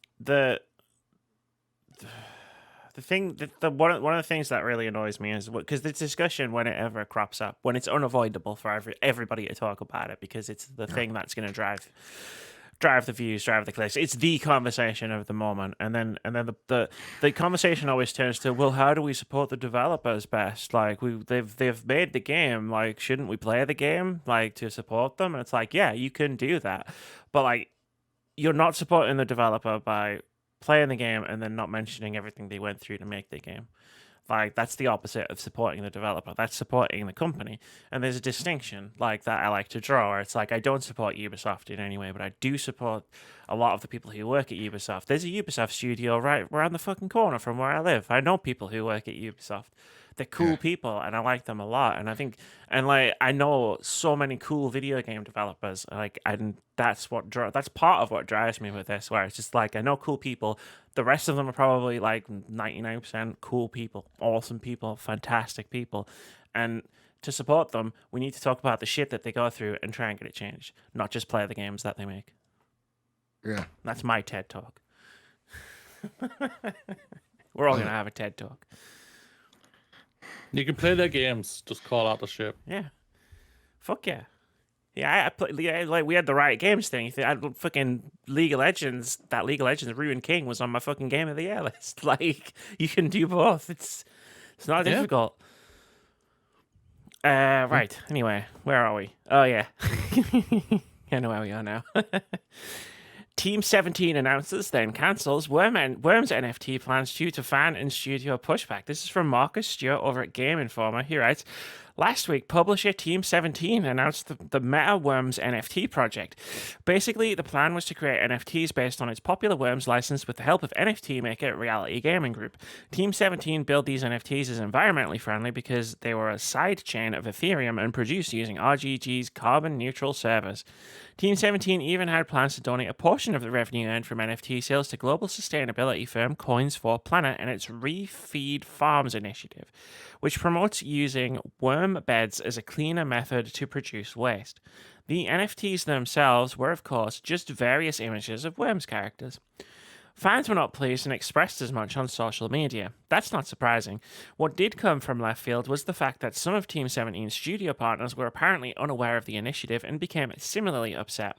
As a result, a few of these developers took to Twitter to independently announce that their titles will not support NFTs. That includes ukulele developer Playtonic, Overcooked developer Ghost Town Games, and Going Under developer AgroCrab, and I had to put the first sentence of their statement in here because it's brilliant. Quote, we at AgroCrab condemn Team 17's decision to produce and engage with NFTs. We believe NFTs cannot be environmentally friendly or useful, and really are just an overall fucking grift, end quote. With all of this blowback, Team 17 announced on a day later on Twitter that it received the message loud and clear and was stepping away from NFTs altogether. What did they think was going to happen? Their Discord was kicking right off because I'm in their Discord. Because I've done like some things with Team 17, and I was just watching it. I was just like, wow! Like they put it on like the announcements. This is what we're doing, yay! You know, like that. It got so many poop emojis and downvotes and like stop, no, all of this and everything so fast. It was unbelievable, and like I feel for the entire team there and everything like that, and I feel for the community managers and team because they're the ones. They wouldn't have had choice to do this. They would have said, "This is what we're doing. Market this shit somehow," and they've had to market it, and they're just like, "We are doomed." And bless them, like bless the team and everything like that. Not the higher ups here. I'm just meaning the developers and like the community managers and everything. Like they worked their asses off, and I'm glad to hear We were not glad. Like, we all knew this was going to happen. We knew they were going to turn tail and run away and say, no, we're not doing it anymore. We've heard you. We've heard you. Well, they see we are listening. See our ears, we're listening and everything like that. Now, you just saw the turn. You knew what was going to happen. You knew what was going to happen. Everyone hates NFTs. No one wants to. You hate NFTs. Literally is becoming the most muddiest thing, dirtiest thing, vile thing in the industry right now, that I hope to pray to God that might actually die. Before we all die. Oh, we will all die, yeah. Well, either way, one will die. Us, or they will burn the planet and one kill us. One shall stand, one shall fall. Yeah, either way, we're fucked. Either way, but yeah. I was so disappointed when I saw this. Like, I love Team 17. They're one of my favorite publishers out there, developers. So they've put out some fun and amazing, likable games out there. And I know some of the staff there, and they were not happy about this whatsoever. So yeah. This sucks. I mean, not that they took away NFTs. I mean, NFTs. Listen, real talk. I've had some discussions with like pro NFT people out there, and I literally said, if you have to explain your position to me, you already lost. Nobody knows what a fucking NFT is. A select few of really rich people that want to evade taxes know what NFTs are, and they're trying to push it on regular folk. Well, but I ain't got the fucking disposable income to say that I own a piece of fucking nothing. Here's my receipt. If that company, here's my receipt of this JPEG that you told me is on some fucking chain I have known nothing about.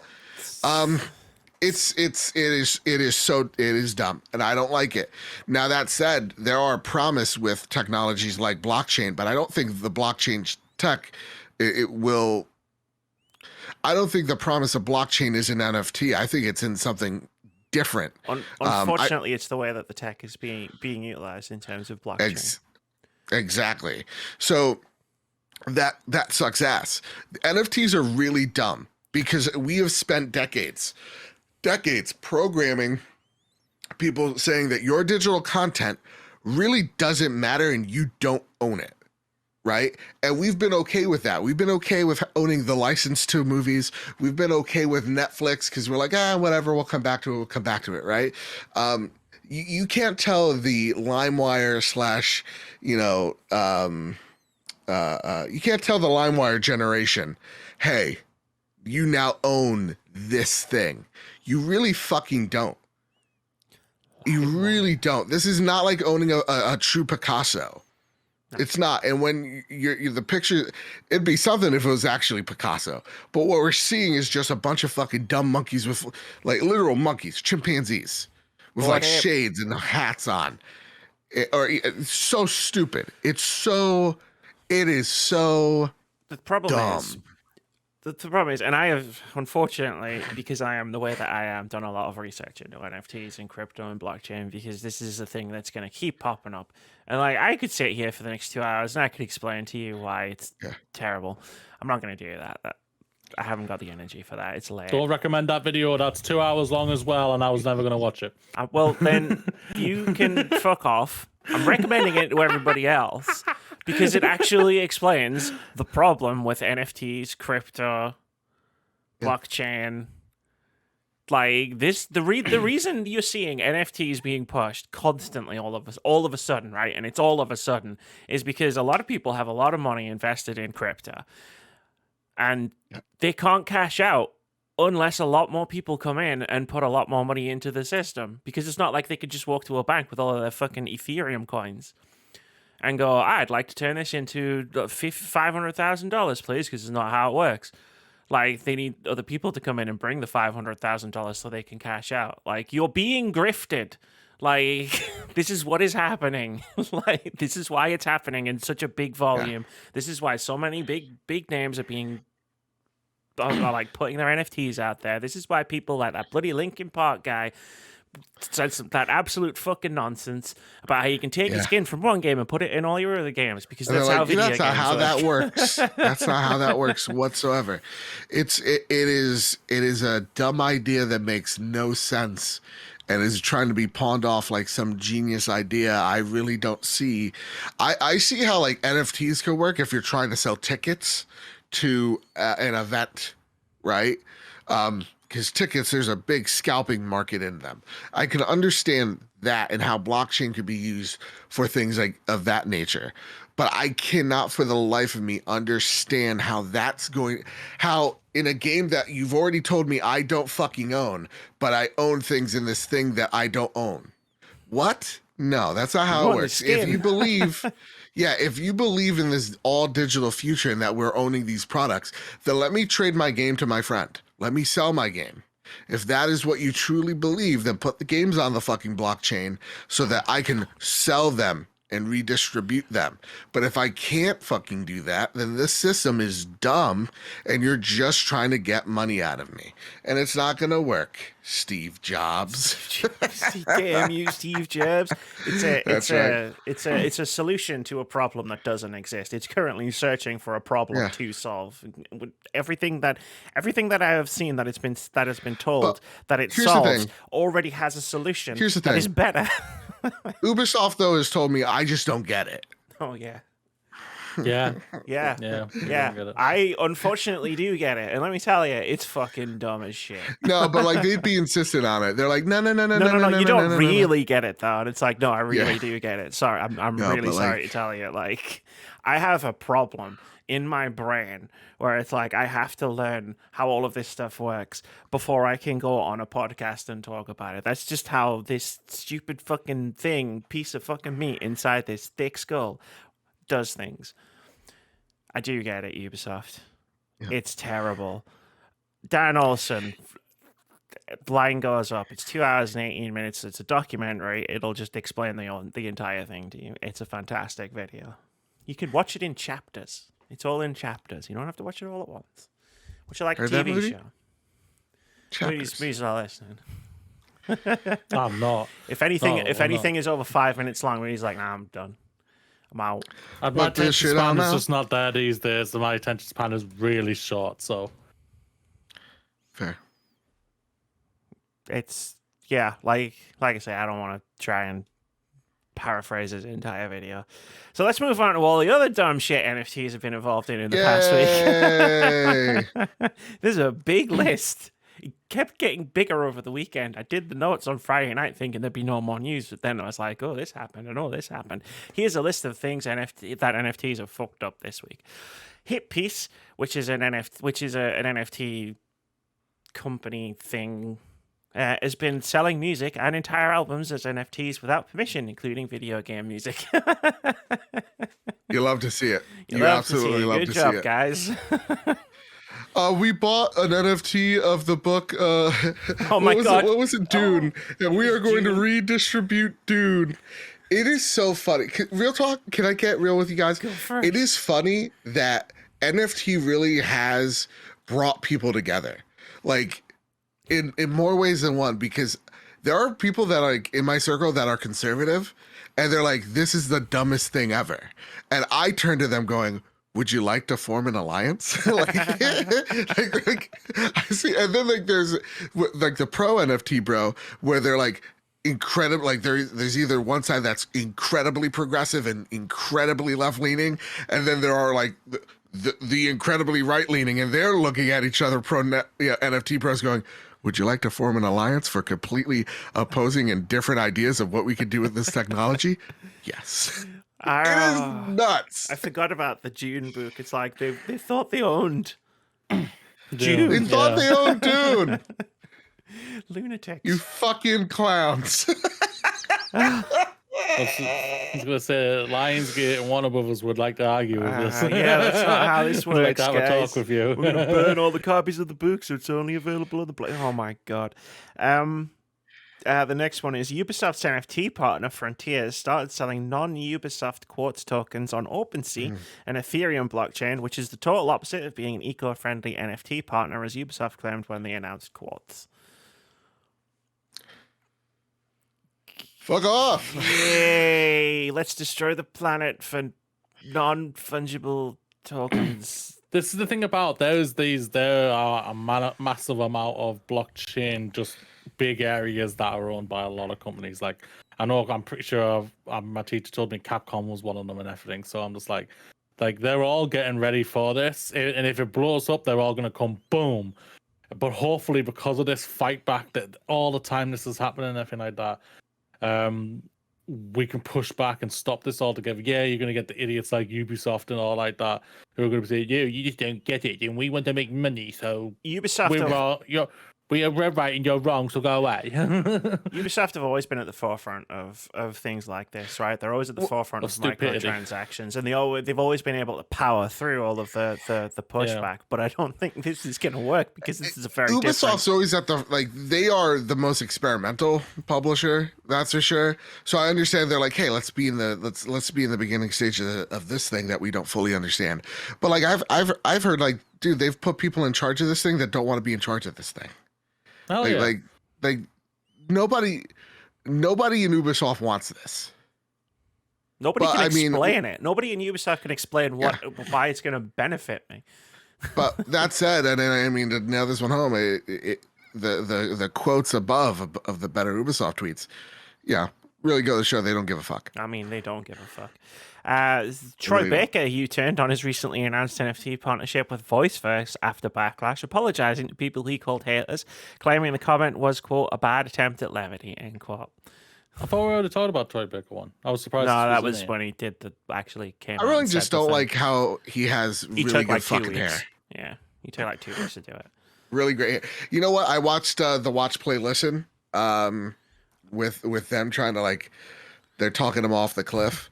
And even they're just like even Alana Pierce, good on her, going like, if I didn't know you, I would as well as I do, I'd drop you immediately. Like she's like, that's how adamant of a princess. I haven't watched it. It's on my list because I know about the podcast. But like I said, I only watched 2 games. I only watched 2 games. It's definitely I can make money from this while also thinking he's benefiting voice actors by doing it. It's definitely, he went into something that is beyond him, and he thought he understood, but he clearly did not. And with that line on Twitter, did not make things better. Very difficult, but glad that he U-turned. This is the second time he's put his mouth in it. Like when it came to the backlash, when it came to The Last of Us Part 2, I'll never agree with the backlash when it came to that. Was that the Teddy Roosevelt quote? Yeah. All he said was, your games are too long, mate. Where you going with this? and then there was the other stuff. Yeah, I remember. Yeah. Yeah. Like, that's the thing about it. It all depends on who he was aiming that at and everything. And, because... I was aiming at people like me.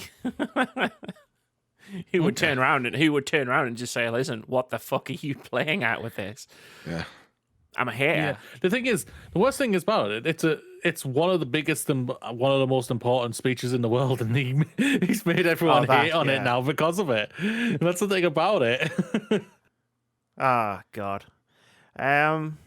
EA CEO Andrew and the Parasite. EA CEO Andrew Wilson said on a recent earnings call that NFTs are, quote, not something we're driving hard against, end quote, despite saying in a previous earnings call that NFTs and play-to-earn games are, quote, the future of our industry, end quote. Wonder what could have changed his mind. EA literally we've seen the fire. EA went, we're avoiding this. Ooh, I don't know about this. Because this is the thing, though, because what was I saying? The end of last year, EA have all last year, the last 2 years, have had the most quietest times of all time. No one's been talking about them whatsoever. Ubisoft getting crapped on and then being forgotten about. Activision just hit Activision, and they're just Riot we're and just keep on moving away on our own thing and everything, and this. Well, I'm not gonna say well done if you are actually doing this. I'm just gonna say. They have just interesting. Heads down. We don't need to be the drama right now.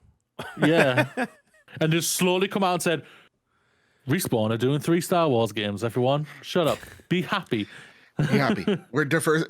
No, real talk. EA has seen the future, I think, way before, a bit earlier than most of these companies have. You've really seen them turn and go, okay, we need to diversify. It is about single player. We're going to be doing more things than just a Battlefield. And so, like, not to say that they're perfect because they made fucking tons of mistakes. No. I mean, have you met Battlefield 2042? But No, cool. This is another sign. You have seen No, and apparently not a lot of people have. You've seen Microsoft's, Xbox's CEO, Phil Spencer, and now Andrew Wilson, who prominently are like, we're not fucking with NFTs. So it's not worth it. Good. Keep that shit I'm up. I'm very curious how the NFT market is going to have to pivot, because I just don't think I don't think most people get it nor care. Off a cliff. Lastly, all we need is Leonidas to just go up and just say, "This is Sparta!" Kick a fucking board ape off a I would cliff. just hope they do. I mean, I just hope they change course. In honor of you, Joe. Yeah. So Mando goes up and say, "This is the way. This is the way. This is the way." Amy won't understand that. Nope, not at all. I don't. Oh my God, there is a book of Boba Fett, but let's carry on. It's so good. It's so good. The last thing I want to read in this little section that I've got going on is itch.io's Twitter statement, because to borrow some parlance from my fabulous co-host, it is glorious. Quote, "A few have asked about our stance on NFTs. NFTs are a scam. If you think they are legitimately useful for anything other than the exploitation of creators, financial scams, and the destruction of the planet, then we ask that you please reevaluate your life choices. Also, fuck any company that says they support creators and also endorses NFTs in any way. They only care about their own profit and the opportunity for wealth above anyone else, especially given the now easily available discourse concerning the problems of NFTs. How can you be so dense? Sad, crying emoji face," end quote. Yeah, I think just the discourse alone is going to turn a lot of companies away. But again, a lot of companies are going to say, okay, so this version doesn't work, but how? They're going to make, like, the thing is, they're going to make this work. They're going to make this work. It's how are they going to make this work? Over my dead body, literally, because we will destroy the planet and that will probably kill me. We're doing a really good job of it right now. Yeah, so, yeah. NFTs. Awesome. The NFTs, and I'm going to say two countries here. It's one of the two countries. I can't remember the actual statistics. It's one of the two. So, like, take this with a grain of salt. But the amount of electricity that NFTs and the blockchain are going to use in the next year is the equivalent of either Belgium or Nigeria. It's more than Belgium or Nigeria. It's one of those two countries. I can't remember which one it is. That's fucking ridiculous. Oh, yeah. Oh, yeah. That's why all the energy prices are going up. You realize that's why your electricity bill is going up, right? Because everybody, like in places like New York, where people can't afford to put the fucking heating on, because it's a hotspot for people running fucking NFT and crypto farms. Anyway, there's other reasons why our energy bills are going up. There's reasons why. That's why I said New York, because there's other reasons why our energy bills are going up. But anyway, New York. Tidbits. Let's do tidbits. I'm not gonna do that. Yeah, I could do the. I'm not gonna tidbits. Small little news stories, little bite-sized ones. Nom, nom, nom, nom, nom. Final Fantasy VII Remake Part 2 is set to be revealed this year. Woo! I love that game, the first one. Yeah, I want to have sex with most of that cast, but that's not neither here nor there. Tifa and Aerith need to get with each other. Fuck Cloud, you cool. Oh my God. But listen, I don't know. I don't know. Relationship, their relationship in Remake. It's not going to end well. Was just great. None of it's going to end well. Cloud in that dress, though. Cloud in that dress. I mean, I thought about it. He pulled it off. I thought about our lives together.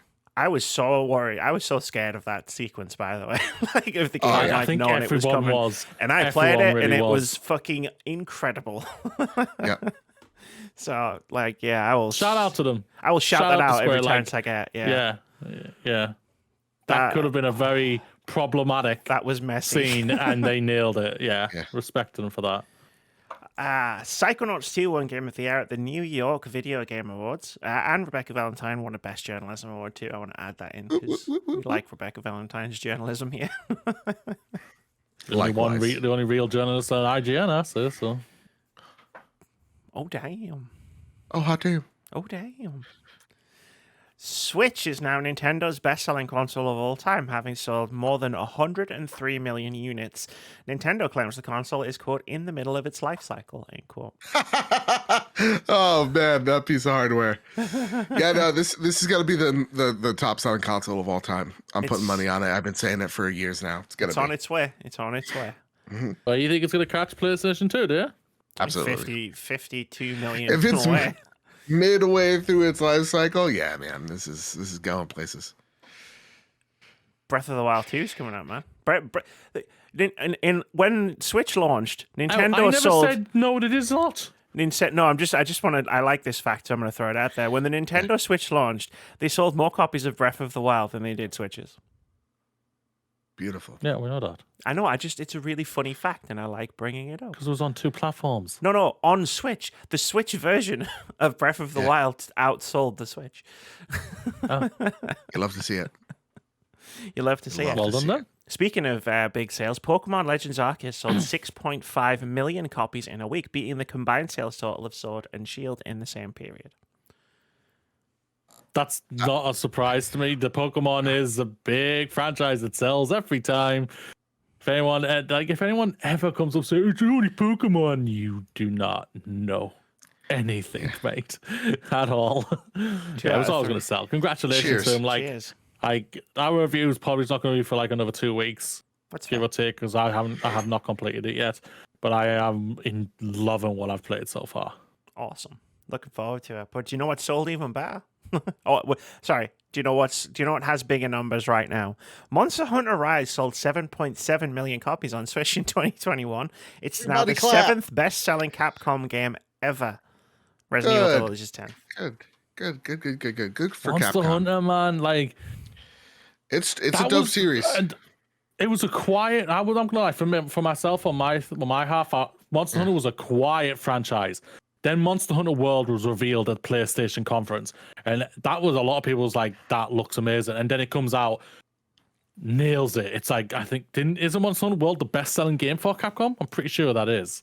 Yeah. It's easily top. It's easily top 5. I know that, but and a Monster Hunter Rise that's only on one platform, now 2 platforms because it's now come to PC. This is the sales off of 1. Yeah. Is fantastic. It's amazing. It also just shows the power of the Switch. Like, they market things really well and they do a cracking job. And like, whatever the next big hit in Monster Hunter is, like, it's going to be on all platforms. Oh shit! Oh my! I'm gonna try and gobble that up right up on Fantasy Critic. You mean both? Monster Hunter World is the best-selling Capcom game of all time. The second best-selling Capcom game of all time is Resident Evil 5. The third best-selling Capcom game of all time is Resident Evil 6. Oh dear. Activision user numbers fell by 12 million in December 2021. Blizzard user numbers fell by 2 million. A big giant oof. That's a oops. That's a lot. fantastic. That's big numbers. Yeah. Considering COD just came out. But it still at the same time means nothing because COD was still the best-selling game of last year, and it was only out for freaking 6 weeks of the year. It's the second best-selling game too. Yeah, I know. That's so crazy. This is like.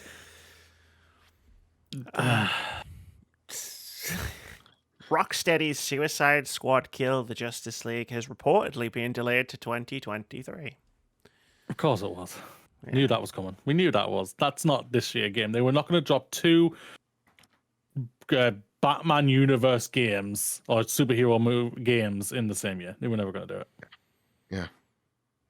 Gotham Knights is this year, Suicide Squad next year. Yeah. Is that why you bought it on Fantasy Critic? Yeah, I saw you nicked one of the ones I was going for. GTA 6 active development is, quote, well underway, end quote. I'm shocked, truly. Really? I'm shocked. I'm truly shocked. They're making another Grand Theft Auto? I don't know who posted it. If it was Emman or if it was Jason Snyder who put out, they'll reveal it this year, saying year this, then get delayed, then they'll keep pushing it right until they eventually reveal when it's going to come out. And I'm just like, yeah, that'd be funny, that. Pretty much. Lastly, Bloodborne PSX remake has been downloaded 100,000 times in less than a day. Seen this one? Absolutely. This is I'm why actually PlayStation I'm gonna just buy 'em, looking huh? I'm looking at it on Twitch right now. God, this looks fucking awesome. It's cool. It's cool. It looks so cool. Yeah. That's why PlayStation will buy them. You heard it here, folks. Bloodborne 2 is going to be a PSX remake of the entire game.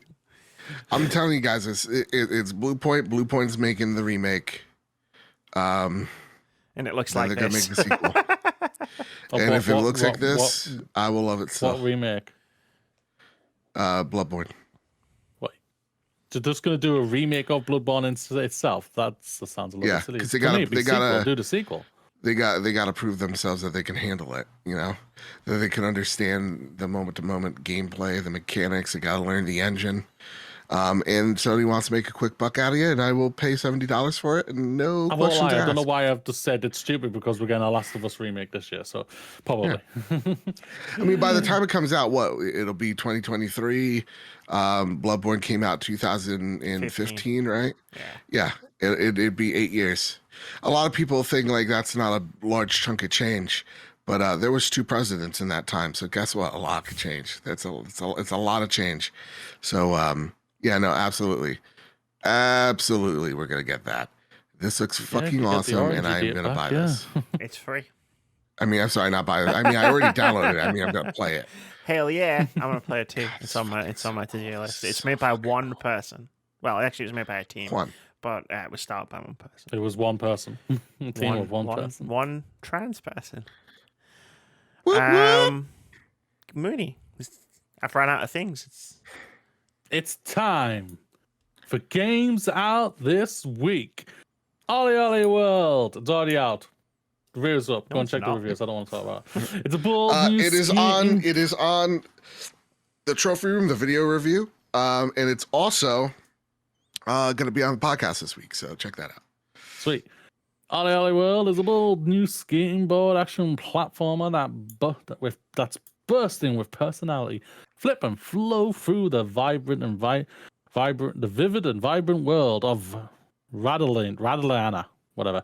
Meeting colorful characters as you grind, trick, and air your way to discover the mystical skate guards on your quest for Garvana. Tony Hawk. Nirvana. Yeah.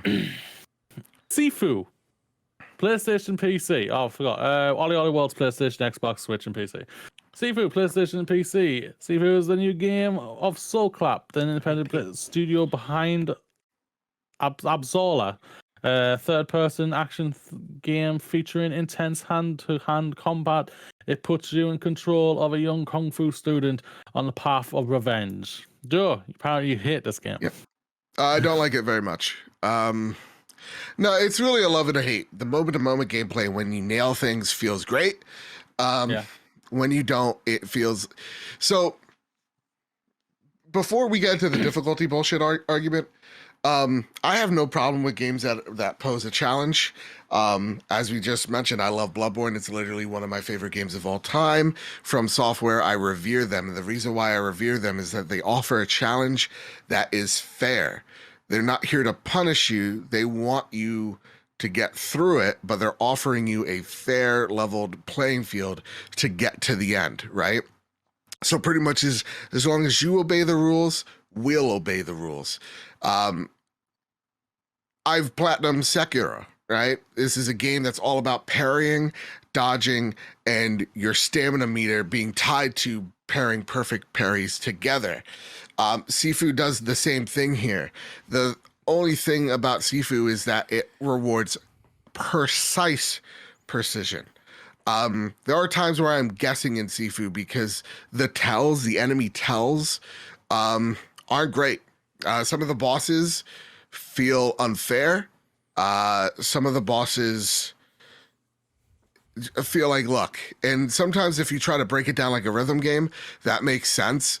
But even then, they just throw so much at you when it comes to the dodging system. Like, instead of just hitting L1 and you've dodged or you've parried, you parry, or if they're throwing a punch at you, you avoid. So you actually do L and then the direction that you need to avoid with your analog stick. There's way too many inputs for my brain to really get in that mode. And I don't feel like it's precise enough or gives players enough of a window to actually feel like they're doing something meaningful. So I understand that it is a roguelike and you're supposed to die, but even in that, it just doesn't feel like it's teaching me. It just feels like it's purposely punishing me for something I don't know what I'm doing wrong. So to me, that's where my frustration is. I know there's a lot of people like my friend Ains that we talked about it. He has a very glowing opinion on this. I have a more tell me what I'm doing wrong approach to it. Video is in on the Trophy Room YouTube if you want to watch it. It will also be up on the Trophy Room podcast as well. It is an awesome in-depth 22-minute interview going in depth on this game. So yeah, Check it out. Check it out. Fabulous. But I don't recommend you buy it. I recommend you check this game out first. Like, watch a stream.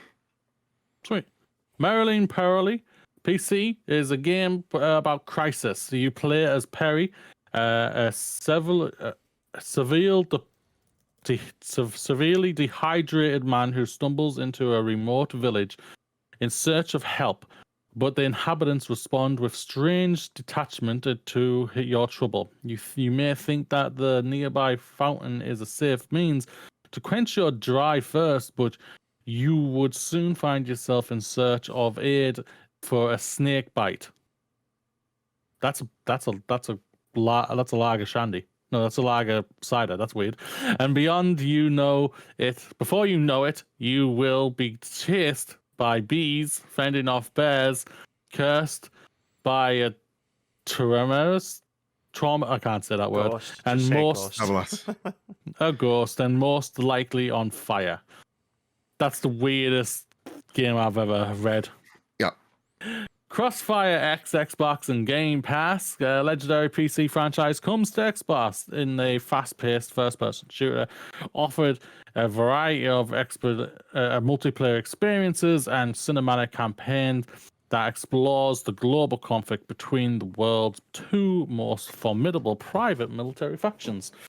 Grapple Dog, switch PC, jump, swing, and zip your way through colorful worlds and exciting challenges in this unique 2D action platformer. Master the power of the grapple on your adventure to save the world. Know by Heart PC is a game that is a game about accepting loss. The plot of the music, the gameplay, the atmospheric minigames work together to weave an emotional illusion of disbelief returning to one's childhood and inevitably growing up, the feeling of time slipping through our fingers. Cardboard Kings, card shop simulator PC. Open your own card shop by the seaside, buy, trade, sell cards, or keep them for your own collection. Earn reputation with customers, beat your shop goals, unlock your new decorations, and host exciting events to bring everyone the best card shop in town. And the last two games, Lost Ark PC, embark on an odyssey of for the Lost Ark in a vast, vibrant world. Explore new lands, seek out lost treasures, and test yourself in thrilling action combat in this action-packed, free-to-play RPG. And lastly, let me try that again. Not Tonight 2, Xbox, Switch, PC, is an American documentary checking road trip, fusing a time-pressured RPG with a politically charged dark comedy where every decision matters. Can you say that name for me, please? My brain's just farting on it. Yeah, no, I totally have everything on. El Dorado. Will Eduardo's friends Malik, Kevin, and Mary manage to locate and deliver his documents to Mary? I mean, in time. Sorry, I just ended up reading it. You just said the whole thing. I just needed the first name. Yeah, but it's fine. I can't wait to play this game. No, not tonight too. When I saw that the trailer's amazing. The trailer is like they literally take the piss off. This is not a political game. but it's a political game. It's funny. It really is funny. Nice. Do you know any apart from the game obviously you've played so far? Is there any game that stands out for you there that you were maybe thinking of? I might give this a go. Nah, I'm in the zone where it's like, okay, I'm just waiting for Horizon. And Amy's waiting for I'm waiting for Elden Ring. Actually, to be honest, I've never asked Amy this question because she's told me this already, so that's why I would never ask her. Yeah. That's not very fine. I'm all in on Lost. It's fine. Lost Ark looks pretty. It's fine. Nice. It's time for OpenCritic head-to-head, I guess. So he's not going to ask me.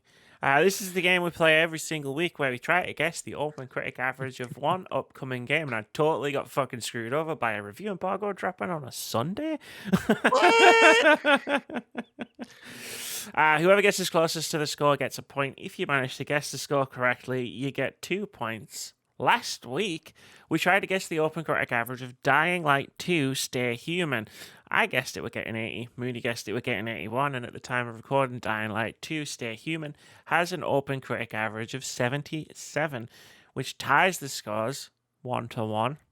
Nobody else has been on the podcast yet to make a guess. Yeah, that's right. So you'd be the first, Joe.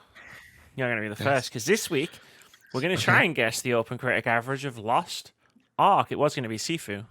And then all of a sudden, reviews start popping up everywhere. So I had to quickly change that.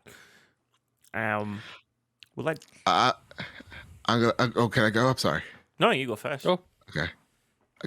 I like to be positive. Lost Ark. I know it's like a Korean MMO. I learned this last night.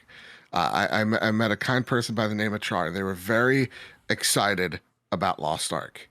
And I'm going to say I'm going to feed into their excitement, and I'm going to rate this game an 80. I think it's going to come out. I think it's going to be an 80. Am I doing it right? You are doing it right. That's exactly right. Yes. You nailed it. Moody. What do you think? 85. I'm too close to this. I've been watching videos about it for a week. Like, I don't know what to do. I was tempted to go 88. That'd be pretty funny.